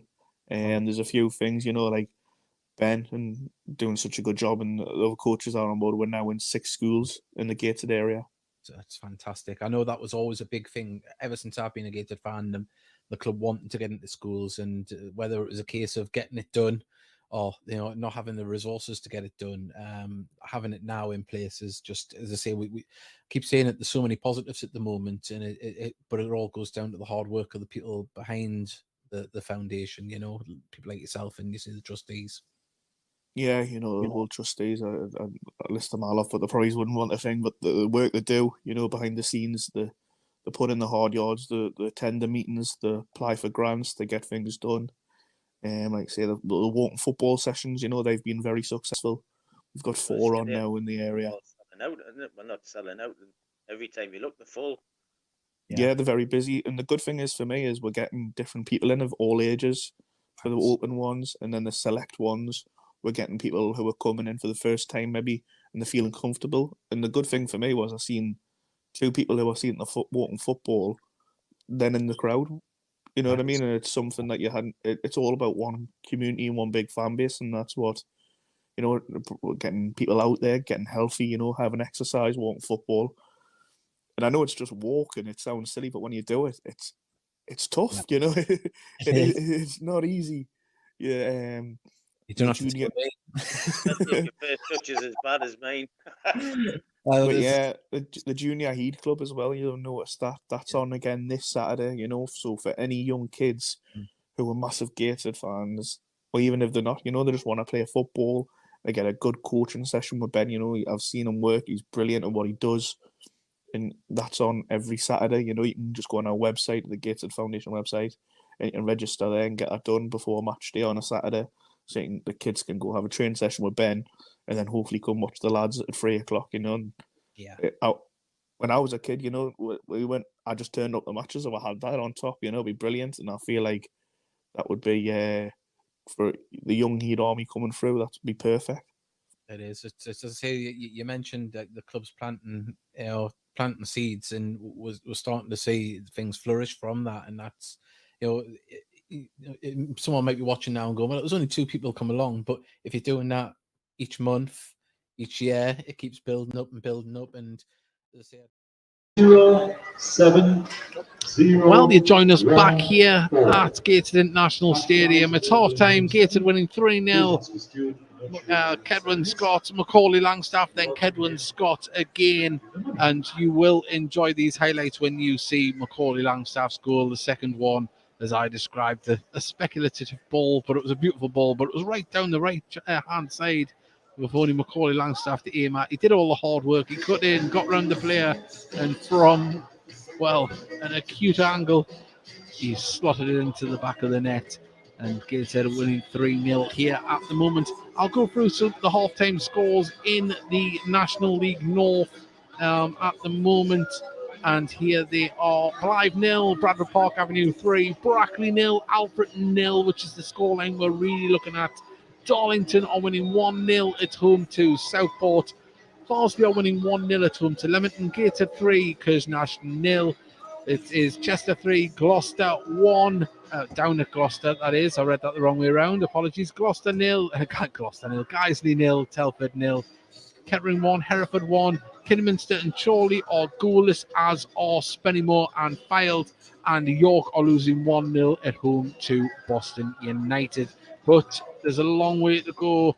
45 minutes of action are coming your way here at Gateshead International Stadium. I'm expecting more goals, hopefully for Gateshead, and we're expecting more goals around the National League North as well. And what a time it is to be a Gateshead fan. And if things stayed the way they are now, I don't think there'll be anyone leaving Gateshead Stadium with an unhappy face. And what we want you is to be here at Gateshead Stadium with a happy face. Get your tickets for Saturday's game against Bradford Park Avenue. It promises to be an absolute corker of a goal. There was 8 goals the last time we met here at Gateshead International Stadium in the FA Cup. I think it was 6-2, the final score against Bradford in the FA Cup preliminary round. And I think the game promises to be just as action-packed. So get down here. It could be an absolute barnstormer of a result if we can get it, because it's a tough game for Brackley on Saturday. They are away to Spennymoor, I believe it is. And we'll be hoping our North East neighbours can do us a favour. But the best place to be is here in the stand. We appreciate everyone that listens. But if you are in the region and you're thinking, oh, will I go down? I'll listen to it on the commentary. Get down. That's where the best place to be is. Witness it in the flesh, and you would have witnessed, well, a beautiful goal if you had been down here tonight. So we want it all to be all right. So we're really doing well, and we're hoping to see former Gateshead striker Steve Preen just stand next to us and say, we want you down here enjoying it. And also, Heat Army podcast tomorrow night, 9 p.m, normally on a Thursday, but there's the Gateshead AGM at Pilo Social Club. My co-commentator here, Mark Crovers, is doing a Q&A after the AGM with Ian Watson and Mike Williamson, and that is not to be missed either. So say get down there to action-packed week of Gateshead, and say tomorrow night the podcast, Thursday night the AGM and the Q&A, and then Saturday we go again against Bradford Park Avenue. But it's not all over here yet. A lot of football to be played, and as I say, in football you never count a team out, but hopefully Gateshead have got enough in the tank to carry on where they left off in the first half, Mark. Yeah, I mean, you look at it. You might get a sub here. No. You look at it and you think if you had a certain Mike Williamson and Ian Watson before the game, they'd be 3-0 up at half time. They'd be over the moon, and they've got every right to be. But I think there's more to come from this side. I think, as I said before, half time it was as close as you'd get to a complete team performance, but there's still little bits can be improved, and that's what they strive for. They Yeah. strive for perfection. We have seen a few passes go astray. We've seen a couple of slips. The slips will happen this time of year on this pitch. It has been heavily watered. It was a dry, hot day for the time of year here on Tyneside. And, both teams have seen players, slip and they're on the backside. Those things you can't really cut out. But there's been one or two passes that have just been a little bit behind play. You would imagine that Mike Williamson, Ian Watson, they'll be the only things they could really pick out, because the effort, the work rate can't be questioned so far. We should say, Dave, we are absolutely nitpicking here, by the way. Because Exactly. We're looking for things to criticise. It's been an absolutely fantastic performance. Please don't think that we're doing it for sake, but that would be the only thing you could really pick out. it would, yeah, absolutely. And I think when I look at this Gateshead side, there is very little needs improving. If anything, at times, to be honest. But you are right. A couple of times in that first half, there were passes went astray. But it's just been such a good performance, and one that they want to build on. It certainly has. As we're back underway here. Gateshead shooting towards the Felon end. Curzon Ashton shooting towards the retain as they win possession on the right-hand side of the pitch. Tried to thread it through ball, and it just skips past Piers. And Tinkler can get back to get the ball. Plays it across the defence to Story, who plays to Bailey, back to Story. And we've got a message here from Scott Ryan. I'll put it out on the page, on the screen, so people can see it. This is Ollie brings it down on the left-hand side, and he's twisting and turning. Can't get past two players. He's dispossessed, and Curzon Ashton can try and get it away, but Gateshead get the ball back and try and build again down the left-hand side as Campbell plays it inside, and a little bit too much on it, cleared by Curzon Ashton. But he has put, it's a very slow burn, but the borough of Gateshead and Gateshead Council need to appreciate and promote. We are the only professional sports team in Gateshead.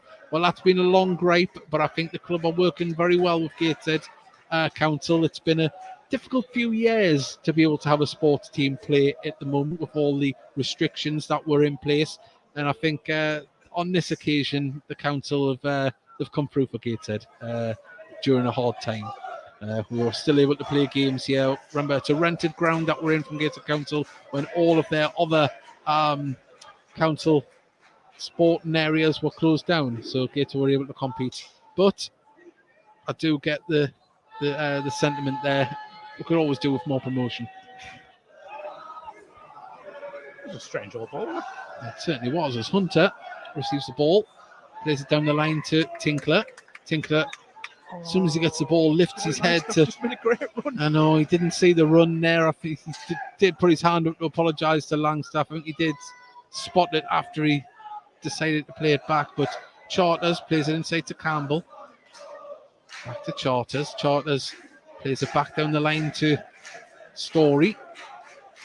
Plays it across to Hunter, who looks like he's been playing centre-back all season. So comfortable. We've spoken about it at length at all times throughout the season on the podcast, on the commentary, but the adaptability and interchangeability of this squad is quite something. There's Gateshead just lose possession there as Curran played it forward. Now it's with Richards. Richards plays the ball over the top, trying to find Piers, but Bailey's there and does really well. Ward tries to ping the ball over the top. It's blocked, and now Richards can bring the ball forward again. Plays it down the line, hits it off Gateshead heels. And Gateshead just mop up and now play the ball back to Story. Phil Stones has put, please, what's the score? It is 3-0 here with Macaulay Langstaff and Kedwin Scott scoring 2. Ollie with a no-look pass there down the line. Unfortunately, couldn't pick out the Gateshead player.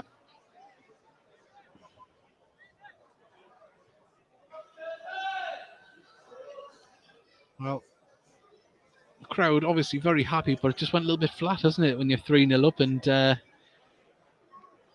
little bit in control. The goal would change that day. It certainly would, as the ball goes out of play for a throw-in just inside the Gateshead half on the far side. Charters winning the header, but out of play it went. The throw taken from inside Curzon Ashton's half. As I say that, he walks over the halfway line and throws it down the line. As Piers tries to get past two Gateshead players, wins another throw in for his trouble, about 20 yards down the line.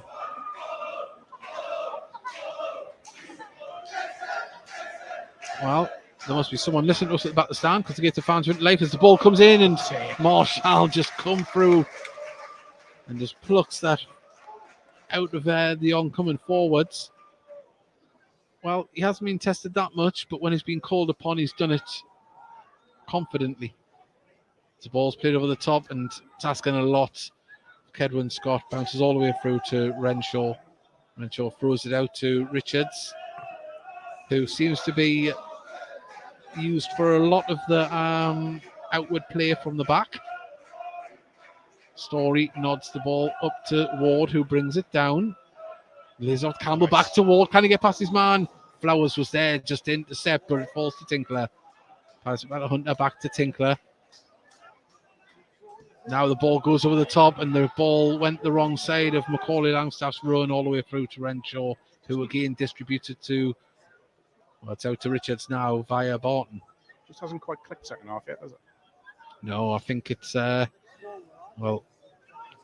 Challenor on the far side here now gets the ball. He's in acres of space. There's some runs into the box. In comes the ball towards the penalty spot. Oh, and say well done by Hunter there. He got a glancing header on it, and now it's been cleared by Charters only as far as Barton, who's inside the gated half, but now it's back with Flowers. And trying to get the ball moving as Lucy passes back to Flowers inside his own half, who gets past Kedwin Scott, carrying the ball forward.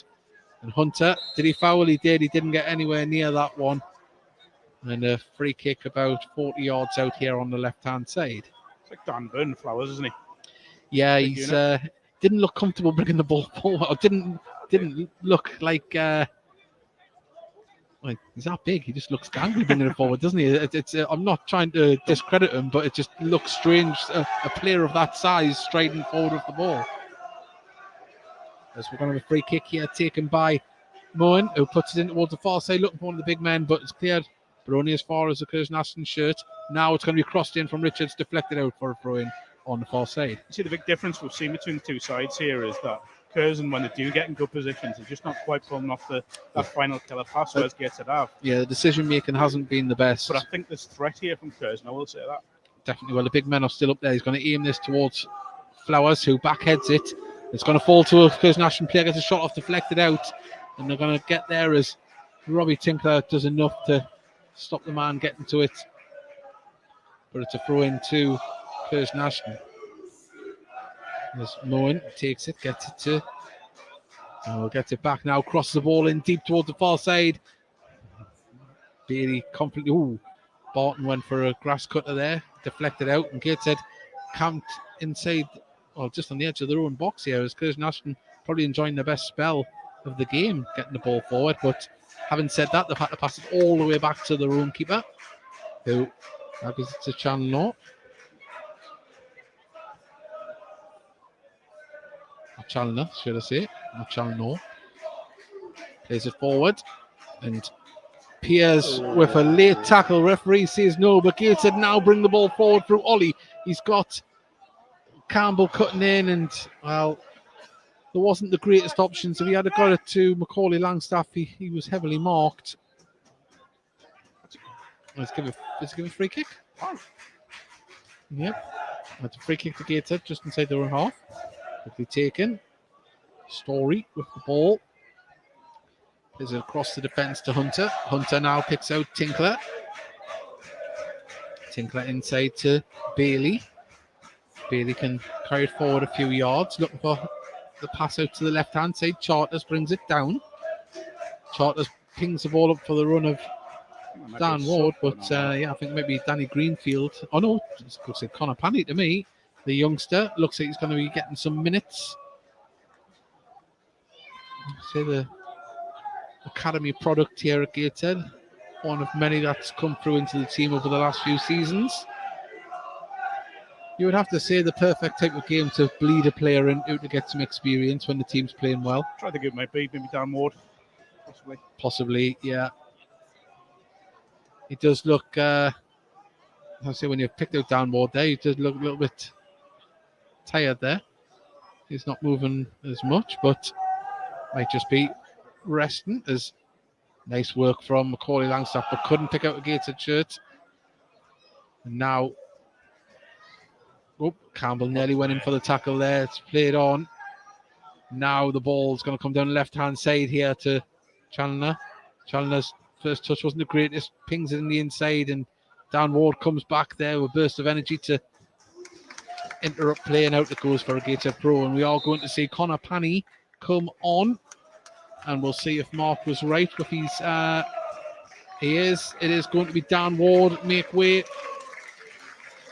So the youngster Panny comes on for Dan Ward, who has been very busy. He's been putting on a lot of pressure today as well.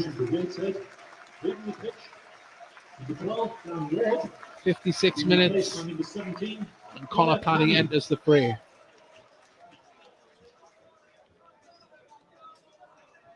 And every time, even though I know he's a tall lad, you don't realise how tall he is for his age. I think he's a super player, real prospect. As Tinkler takes his throw down the line there. Back-headed. A bit of head tennis here as Ollie brings it down. Can he find a Gateshead player? Played out.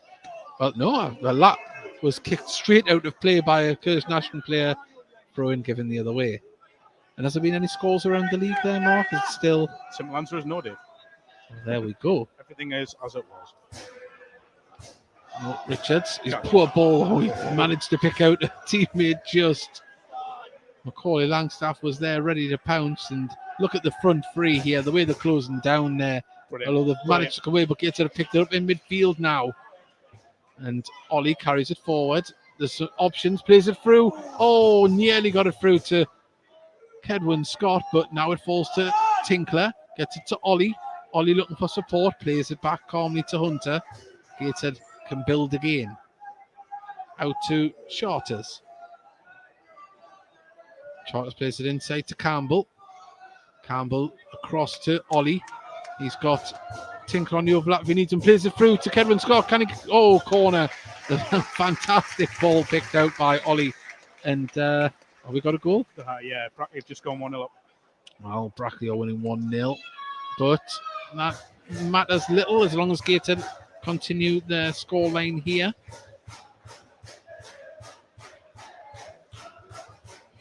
Are we going to get this hat-trick, Dave? It would be nice to get one, wouldn't it? We haven't had one this season, and considering the amount of goals that our forwards have got, it's strange there hasn't been one.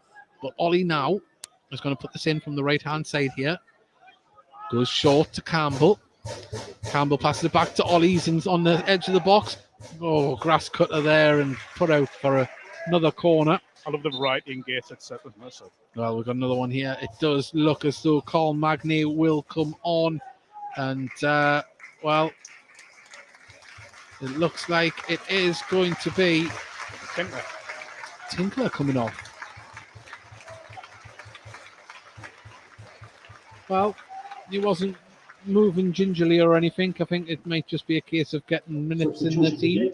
We should say they are 3-0 up as well. Yes, so definitely. It's a good chance to give people a rest. Well, we're into the 58th minute, about to go into the 59th. As Ollie is going to put this one into the box this time. Oh, it's going to fall to Campbell. Campbell gives it back to Ollie. Can he get another delivery in? Cuts past his man. Still going. Oh, lovely bit of trickery. Goes for a curling shot. Oh, it's in! Oh, offside flag goes up. Oh. Is that Kedwin as well? I think it might have been, was it Magny at the back post there? No, I think that's Kedwin, you know. Was it Kedwin? Oh, what an effort that was from Kedwin. I know, just hit the post, didn't it? Or did it hit the crossbar and dip down there? If only we had replays here in the commentary box. Come on, Chairman, sort that. Well, Curzon build from the back again, pumping it over the top. They're going long. Hunter's there just to nod it out. No nonsense. And it looks as though we're going to see a substitution from Curzon. There's a really big player coming out. the sub bench there to get stripped down to come on. As they try and build down the right-hand side, and out it goes for a throw-in. Big thank you to everyone that's tuned in tonight. Thank you for letting us know where you're listening from. If you have just joined us, it is Gateshead 3, Curzon Ashton 0. Macaulay Longstaff with a wonder goal, solo effort, and Kedwin Scott with probably the easiest one you'll ever score, and then a fine penalty. But Gateshead not making life easy for themselves, but Magnet intercepts and plays it forward. Now Conor Panny can drive forward with the ball. He's got players in front of him, tries to thread it through to Campbell. It was going to have to be a perfect ball. It was intercepted. And now Curzon can try and get it away, but Conor Panny's striving to get back, and he picks up the ball in midfield after a good tackle from Magnet. And now Gateshead trying to bring the ball forward again. Ollie plays the ball through Langstaff. It hangs under his feet. He's still got it though. Needs some support. As he gives it to Campbell. Campbell thinks it towards Kedwin Scott. Oh, the crucial header from the defence of Curzon Ashton. Stop that getting through as Hunter dances past the player. Conor Panny plays the ball out to Campbell. Campbell tries to play it through, but it deflects to Ollie. Ollie cuts inside himself. He's still going. Ollie takes it down. Tries to... great save from the keeper. So he's got touch. No, he hasn't got a touch. I thought he got a touch to that. It's from our angle. I'll give it a caveat. There was a few legs in the way, but I thought he got a touch on that one. We're obviously dragged it wide, evidently. We've got a substitution here. Number 19 is coming on, and that is Craig Hobson. And Craig Hobson is probably even bigger than what Barton and Flowers is. Substitution for Curzon Ashton. Now, I'm going to hazard a guess here that they are going to maybe pump this ball long and aim for Hobson. 19, Craig Hobson. Everyone's picked me, Dave. Well, I'm only just in front of you, Mark. Well, goal kick, Renshaw, who aims it up towards Hobson. Hobson wins the header. Oh, and dispossessed was Charters, and now Curzon Ashton got the ball forward, trying to get players forward in numbers as Conor Panny blocks that one out. It goes for a throw-in on the far side. We have got a message that came through on Facebook Messenger, I think it was. Dave Higgins and Shrewsbury. The ball comes in. Great save from Marshall. Oh, reaction save. As Gateshead chased the ball down through Campbell. Oh, just the second bounce just got away from him. It's all about Renshaw who clears it up the pitch. As now can Gateshead win the ball back, as I think Ollie's won the ball there. There was appeals from one or two Curzon players for a foul. Gateshead can build again from the back. Calmly passed back to Story and Marshall, who pulled off a beautiful reaction save. Just a little bit of information. Jack Hunter's went to right back, and Magnus went to centre back. Just a word on that save from Marshall. I mean, he hasn't really had a lot to do, as he said, for the first hour of this game, and he's had to, stay alert there. It's such a good save near post. The ball coming with quite a bit of pace as well, but it is a throw into Gateshead just on the halfway line on the far side. And Gateshead just going to build from the back again as Magnet, who I think deserves a lot of credit. He's come back into the club and slotted into a winning side, and he hasn't looked out of place. And he's developed a good understanding with Story. Of course, he's a very experienced player, let's not forget. But hometown boy doing well. As Hunter gives it back to Magnet, who's put under pressure, gets past his man and was fouled. And it's a free kick to Gateshead. Little touch that was. It was. That's the experience I was talking about there. And drew it in. It's a great ping from Marshall. And now Charters can bring it forward on the left-hand side, cuts it to Ollie. Ollie plays the ball through, and Kedwin Scott is absolutely he's racing to the end of all of these balls, isn't he? And now it's a throw-in on the far side to Gateshead. Charters receives the ball, gives it to Story. Story Gives it to Ollie, and Ollie has to play it all the way back. Marshall has to come out down his line. He's going to have to clear this one right up the pitch here. In fact, it goes out of touch just down the line. And we'll just have a little look to see if there's been any scores around the National League. Kidderminster are beating Chorley 1-0. Fylde are winning 1-0 away to Spennymoor. And I'm trying to see if there's any other scores around the league. The ball goes up for Gateshead on the halfway line, just in front of us. And Chorley are down to 10 men as well, just to add to that.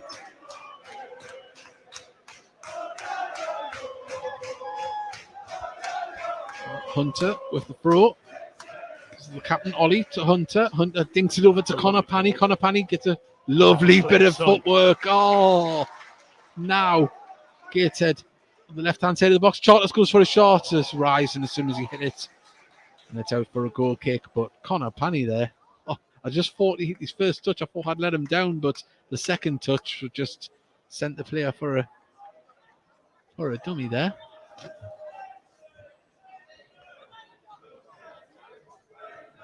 Well, Gateshead still applying the pressure here, not letting them get out the back. There's Ollie. Was all over the back of the Curzon Ashton player there. Good pressure. Just a shame that the foul was given.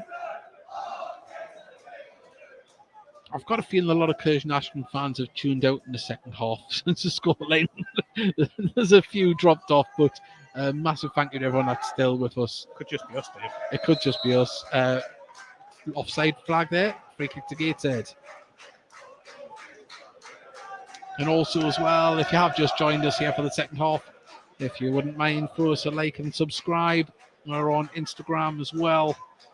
And tomorrow night, 9 o'clock, Heat On Me podcast on a Wednesday this week, because the AGM and Q&A with the management team is on Thursday. It's Pilo Social Club. Charters on the ball. Panny has played all the way back to Story to Magne now to Ollie, back to Magne. It's just happy in possession here as Bailey pings it back to Magne, now to Story, drawing Curzon Ashton out to try and get the ball as Panny, his ball wasn't the greatest forward, but Gates to pick it up and that come back off Panny's face there. And as it went out for a throw, it has. It's a throw on the far side to Curzon Ashton. Yeah, again, we keep saying it. I mean, we're 20 minutes in the second half now, and Gateshead haven't really got going. A couple of half chances. But we know that second, third, fourth gear is still there to go into if needed. It's comfortable at the moment, of course, but the pressure is still there. We've seen at the front they tried to play it from the back, Curzon Ashton, and Ollie in the front three were all over them to stop them trying to build out. And now Hunter on the right-hand side here. He's in right-back position. Plays it back to Magne, and Gates are just happy to let the ball do the work at the moment. Let Curzon try and make a mistake and pull it out of position. Oh, lovely stuff from Marshall out to Charters. He's stopped it dead on the wing, but he got dispossessed. Ball into the middle. Piers gets the ball caught under his feet. Good tackle from Magne, and a free kick given there for the late tackle on Rowan Bailey. It's been a couple of times Charters has just been caught a little bit like a days on that left back position. Yeah, initially when he brought the ball down, I thought his first touch would have took him up the line. Just got caught under his own feet there. Bailey, Ollie. And it must be very frustrating for a Curzon Ashton player, because Gateshead is passing it around them at the back, that waiting for them to try and... Well, Gateshead don't have to come out. They don't want to.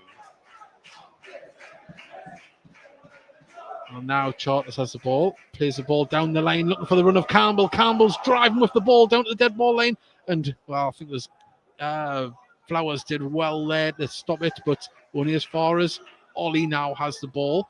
Plays it through the centre, held up under. Well, now it's with Campbell.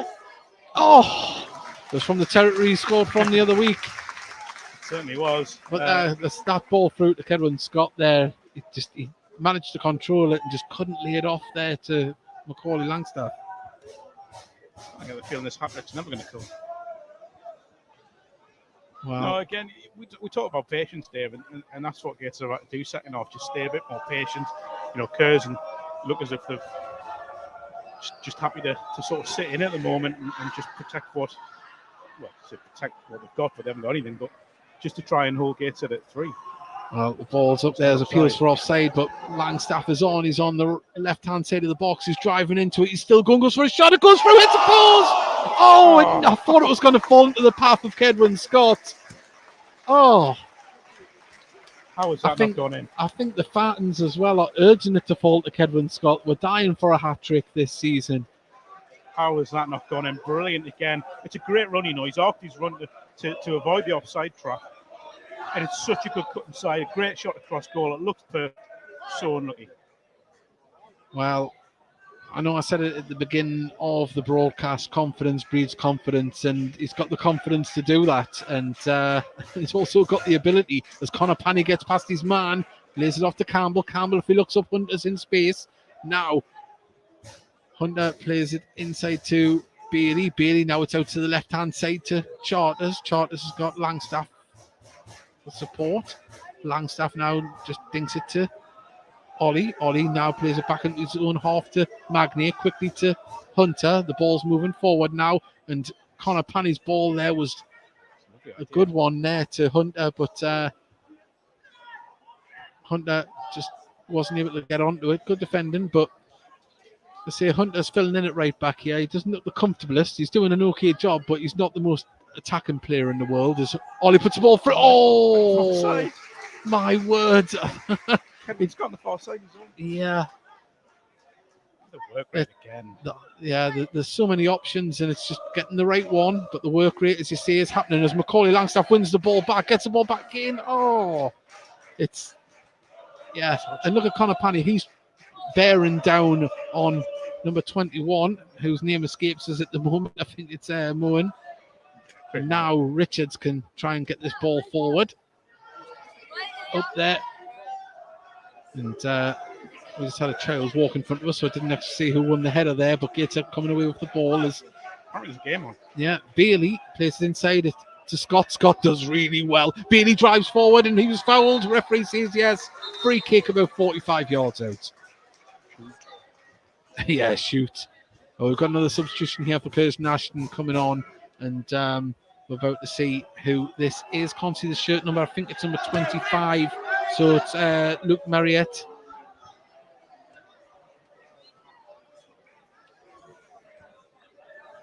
Would you go with Marriott? Was that how you'd say that one?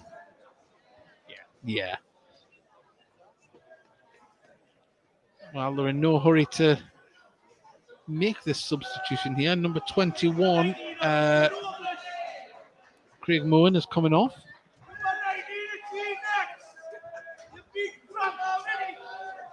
Some of the Curzon Ashton support players getting some support from Gateshead fans.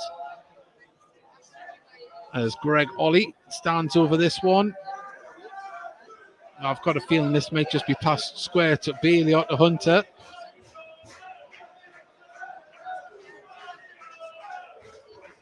The referee now puts a whistle to his lips. We can get back underway. 73rd minute. Taken short by Hunter to Ollie. Ollie now pings the ball forward, and well, would have been a nice idea if someone might have ran onto that one there. Now Curzon bring the ball forward on the far side, brought down well, and out it goes for a Curzon Ashton foot. Must have come off gets a player there. Now another substitution. Number 4 is coming on, Marcus Porsche. I was thinking before we came over, it's going to be quite mild tonight, but it dipped, doesn't it? It has, yeah. I'm really happy I brought my big coat. You never learn, Mark. You never bring a big coat. Hard as nails, Dave. I didn't like to see it, but Substitution for Curzon Ashton, leaving the pitch, number 22, Adam Barton. Well, we're going to see a long throw here from Richards. We haven't seen many in the game since the first half. And this one's going to come in from the far side of the box. Flowers was there to win the header, but he didn't. But it's going to fall to Curzon Ashton player here. Now the ball's pumped back up towards the edge of the box, and Hunter does well. Oh, and it's going to fall to number 19, Hobson. Got to shot. Good feet with the save with the feet. And it still hasn't been cleared yet by Gateshead. As Marshall keeps it a clean sheet so far. 2 saves. Wasn't the greatest of finishes, but he got his legs there and stopped it from number 19, Hobson. Yeah, Gateshead just getting a little bit sloppy there in defence. A bit too easy, got through Curzon Ashton, but another good save from... First time they've really found space, Curzon, as Hobson is appeals from the Gateshead bench there, from the Curzon bench there, because Bailey did have his arms around Hobson's waist there, but after the ball went down, Jack Hunter was fouled. I hope the game doesn't get a little bit touchy, just off things like that, but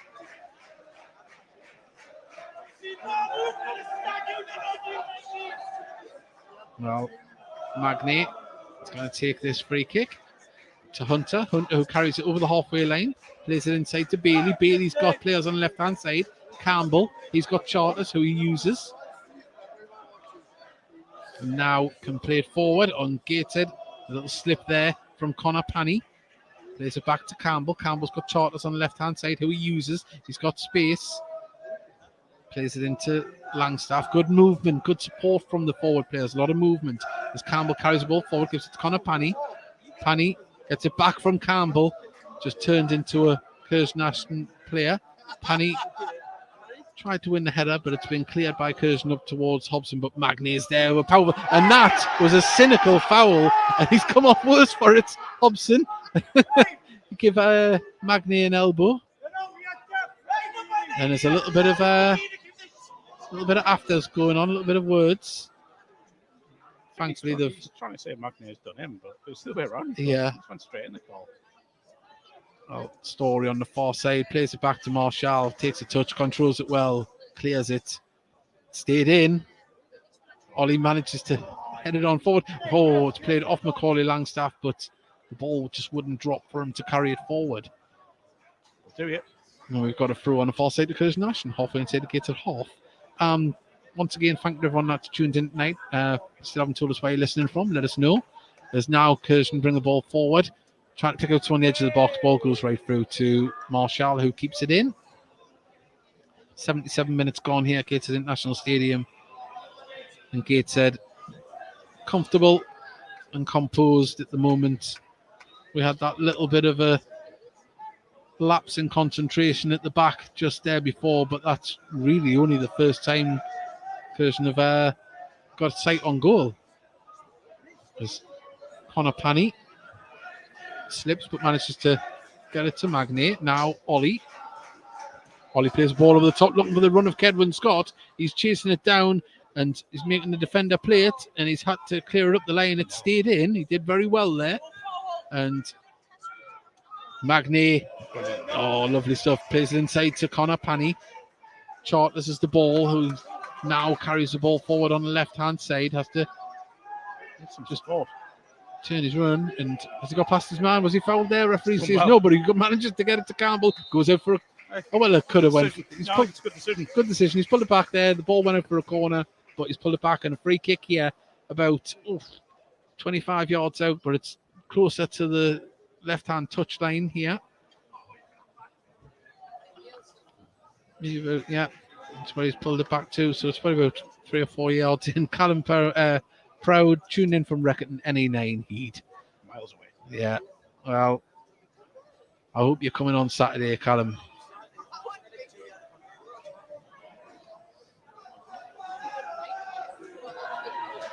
Well, Greg Ollie stands over this one. Now, if they work this, I was going to say 2v1, but I just put Well, it now. we've got to run it now. The ball comes in, headed clear though.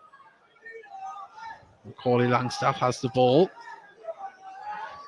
Goes for a shot himself. Grass cutter couldn't get it on target. It's out for a goal kick. Well, confidence is high. It shouldn't be that high.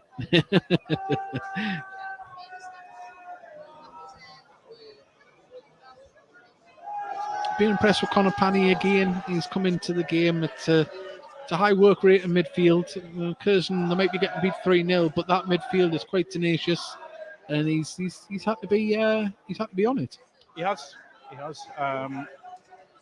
I think this is the thing with this Gateshead squad. When changes are made, that players come in and do pretty much the same job. They know the job, the roles in the side. And Conor Panny now on the ball.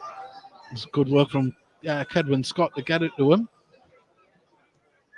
Gateshead just building from the back through Story to Magny.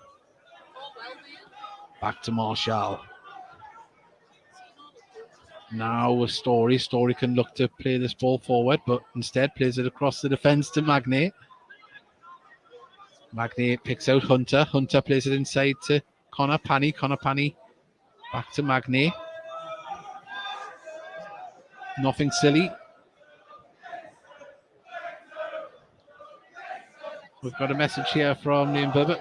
He's got working permanent night shift, so never make a midweek game kickoff. A midweek kickoff heartbreaking. Well, at least we're winning, and at least you've got to listen to the game. Hopefully, Liam. But thank you very much for sending your message. Unfortunately, you've had to listen to us. Yeah. Well, Hobson nods the ball on. Oh, lovely. Magnet's just touched there to Story. He came on, by the way, Magnet. To be honest, though, that ball was coming. I thought he was just going to nod it back to Marshall. That was the simple thing to do, but he made what he did look even simpler. Magnet back on the ball. Lynn Thornton, Lynn Thompson, she's tuning in from Reckitt as well. Got their tickets for Saturday. Fantastic stuff. And Callum Proud said he'd be here on Saturday as well. Should be a fantastic game if Gateshead play anywhere near this. There's a ball play through Conor Panny. Beautiful touch. Goes for a shot himself. Deflection. Good block. It's going to fall to Charters, who holds it up well. Has to appeals for handball there.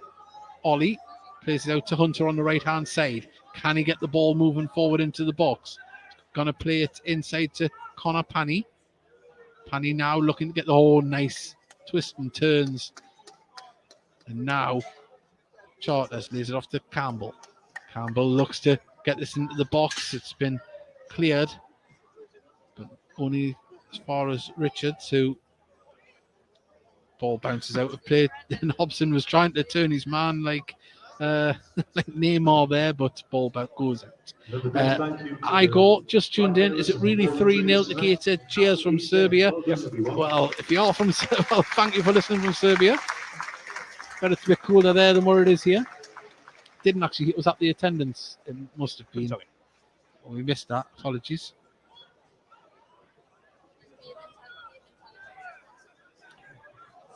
Well, now Hunter has the ball.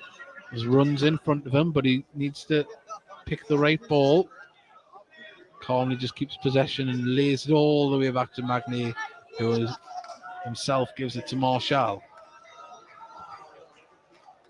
Plays it to Story, who's on the right-hand side of the defence. Plays it back to Marshall. Simple but effective. 83 minutes gone.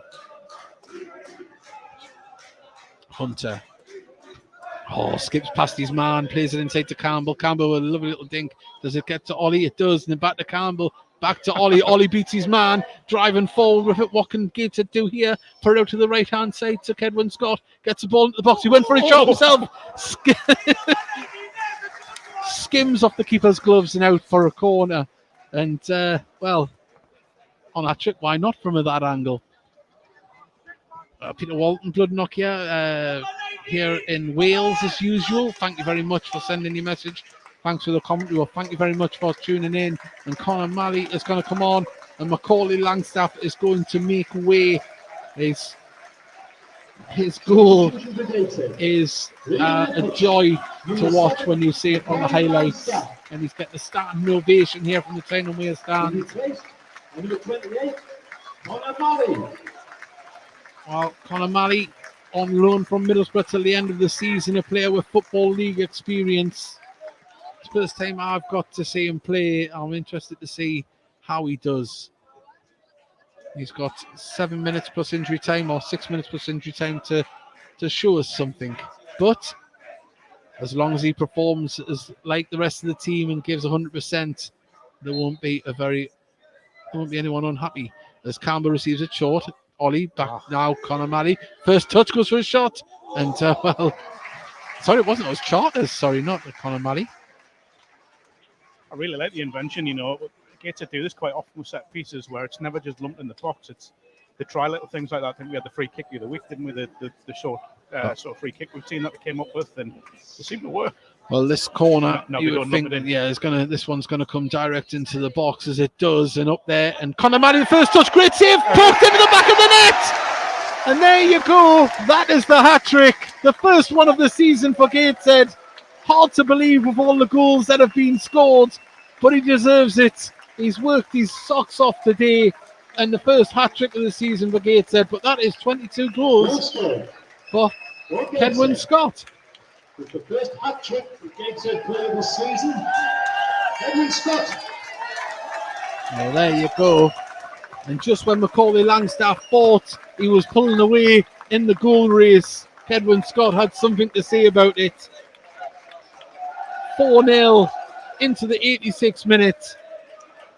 And do you know what else is nice as well? We're just looking across the stand there. We've got Paul Blackett. He's got a massive grin on his face. He's not bitter that he's not in the team, that he's injured. He's supporting the lads. And that just sums up this club at the minute. It does, and you know what? He deserves that, Kedwin, because his work rate tonight has been absolutely phenomenal. He's been in the right place at the right time. Oh. And it's a striker's finish, that, isn't it? He's got it's a tap in, but he's right place, right time, as I say. Hey, they all count. They all count. As Hunter manages to get out to Kedwin Scott, who's got some vigor in his step. Not that he didn't have any before the hat trick, but Gateshead just pinged the ball over the top, and Campbell is going to try and chase this one down. Don't know if the defender knew he was there. Now he clears it. It's Hobson. Chests it down, lays it off to the far side. Ball pinged up by Richards up towards Piers and calmly nodded back to Marshall from Story. Has there been any goals around the league? Your attendance tonight. Gateshead have just scored. Each and every one of you. A Blythe scored? 78. Blythe have, yeah. They've got what I'd say is the merest of consolations. Curzon Ashton. Was that 878? I think it was the attendance. As Gateshead are on the attack again. Ollie. A little turn, gives it to Hunter. Back to Ollie. Slowed down somewhat.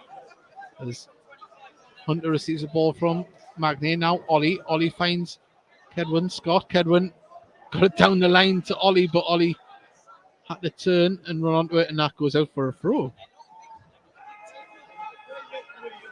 And David Steele asks a very important question. Who is going to be our top goal scorer this season? Well, it's between two. Unless someone has a very spectacular end of the season. Yeah. It doesn't matter if you've got one or if you've got 21. Every one of those goals has been very important this season. And the ball, lovely stuff from Marshall. Gets it to Charters, but Charters couldn't get it to a Gateshead shirt. And now Curzon, did they keep it in? Didn't. It's a throw in on the far side inside the Curzon Ashton half. I mean, Dave, the thing is, got Bradford Park Avenue coming here on Saturday, and if Gateshead put in this sort of performance again, they could do this quite comfortably to any side in this division. Never mind one struggling in the bottom 6 or 7. But you look tonight, the attitudes have been absolutely spot on, which isn't really a surprise with this Gateshead squad. Bailey fouled there, free kick to Gateshead.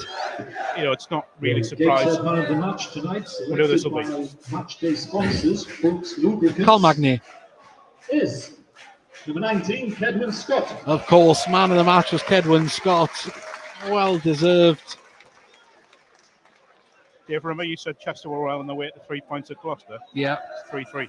3-3. Well, it just shows you how tight it is down the bottom there. And Chester, I think they're probably safe from the relegation battle, but Gloucester trying to do their bit to secure their safety as well.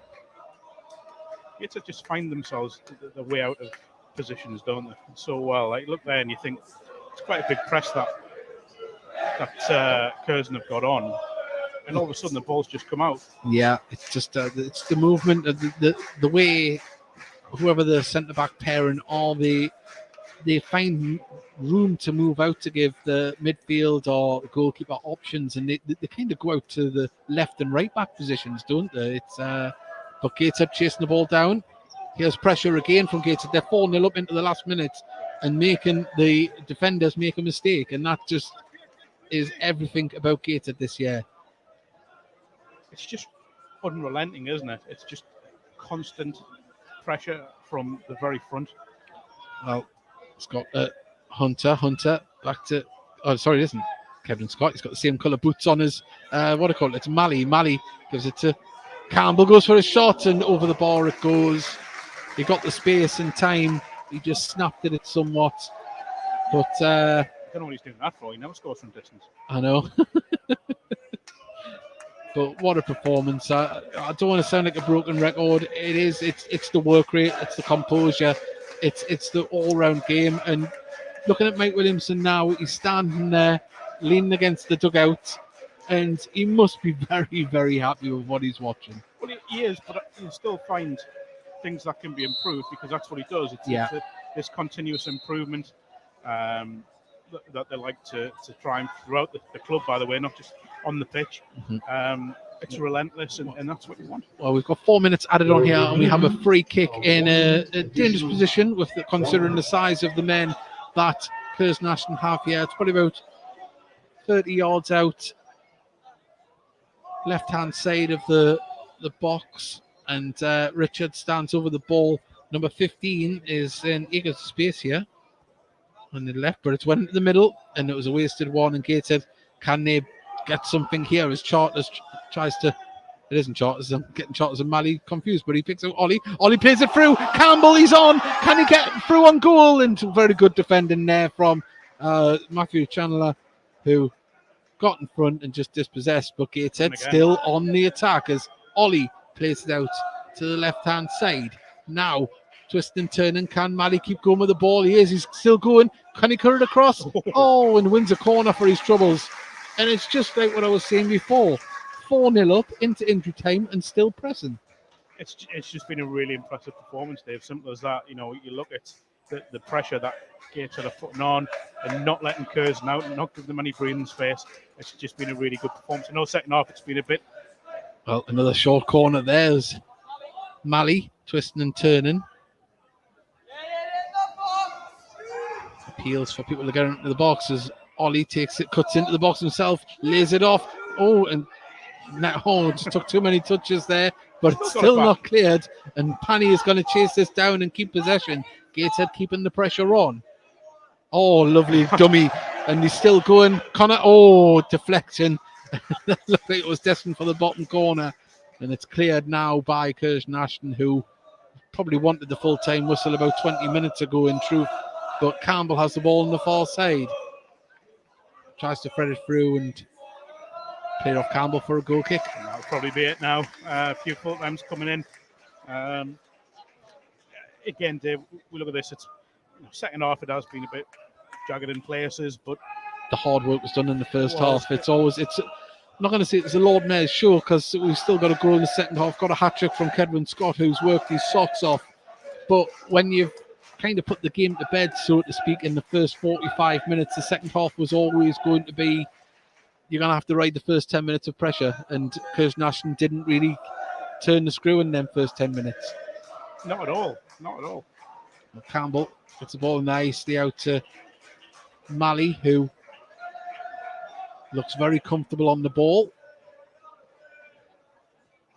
Plays it to Campbell. Campbell gets, nearly a flick to Connor Panny. Cleared by Renshaw. Hobson chests it down. Well,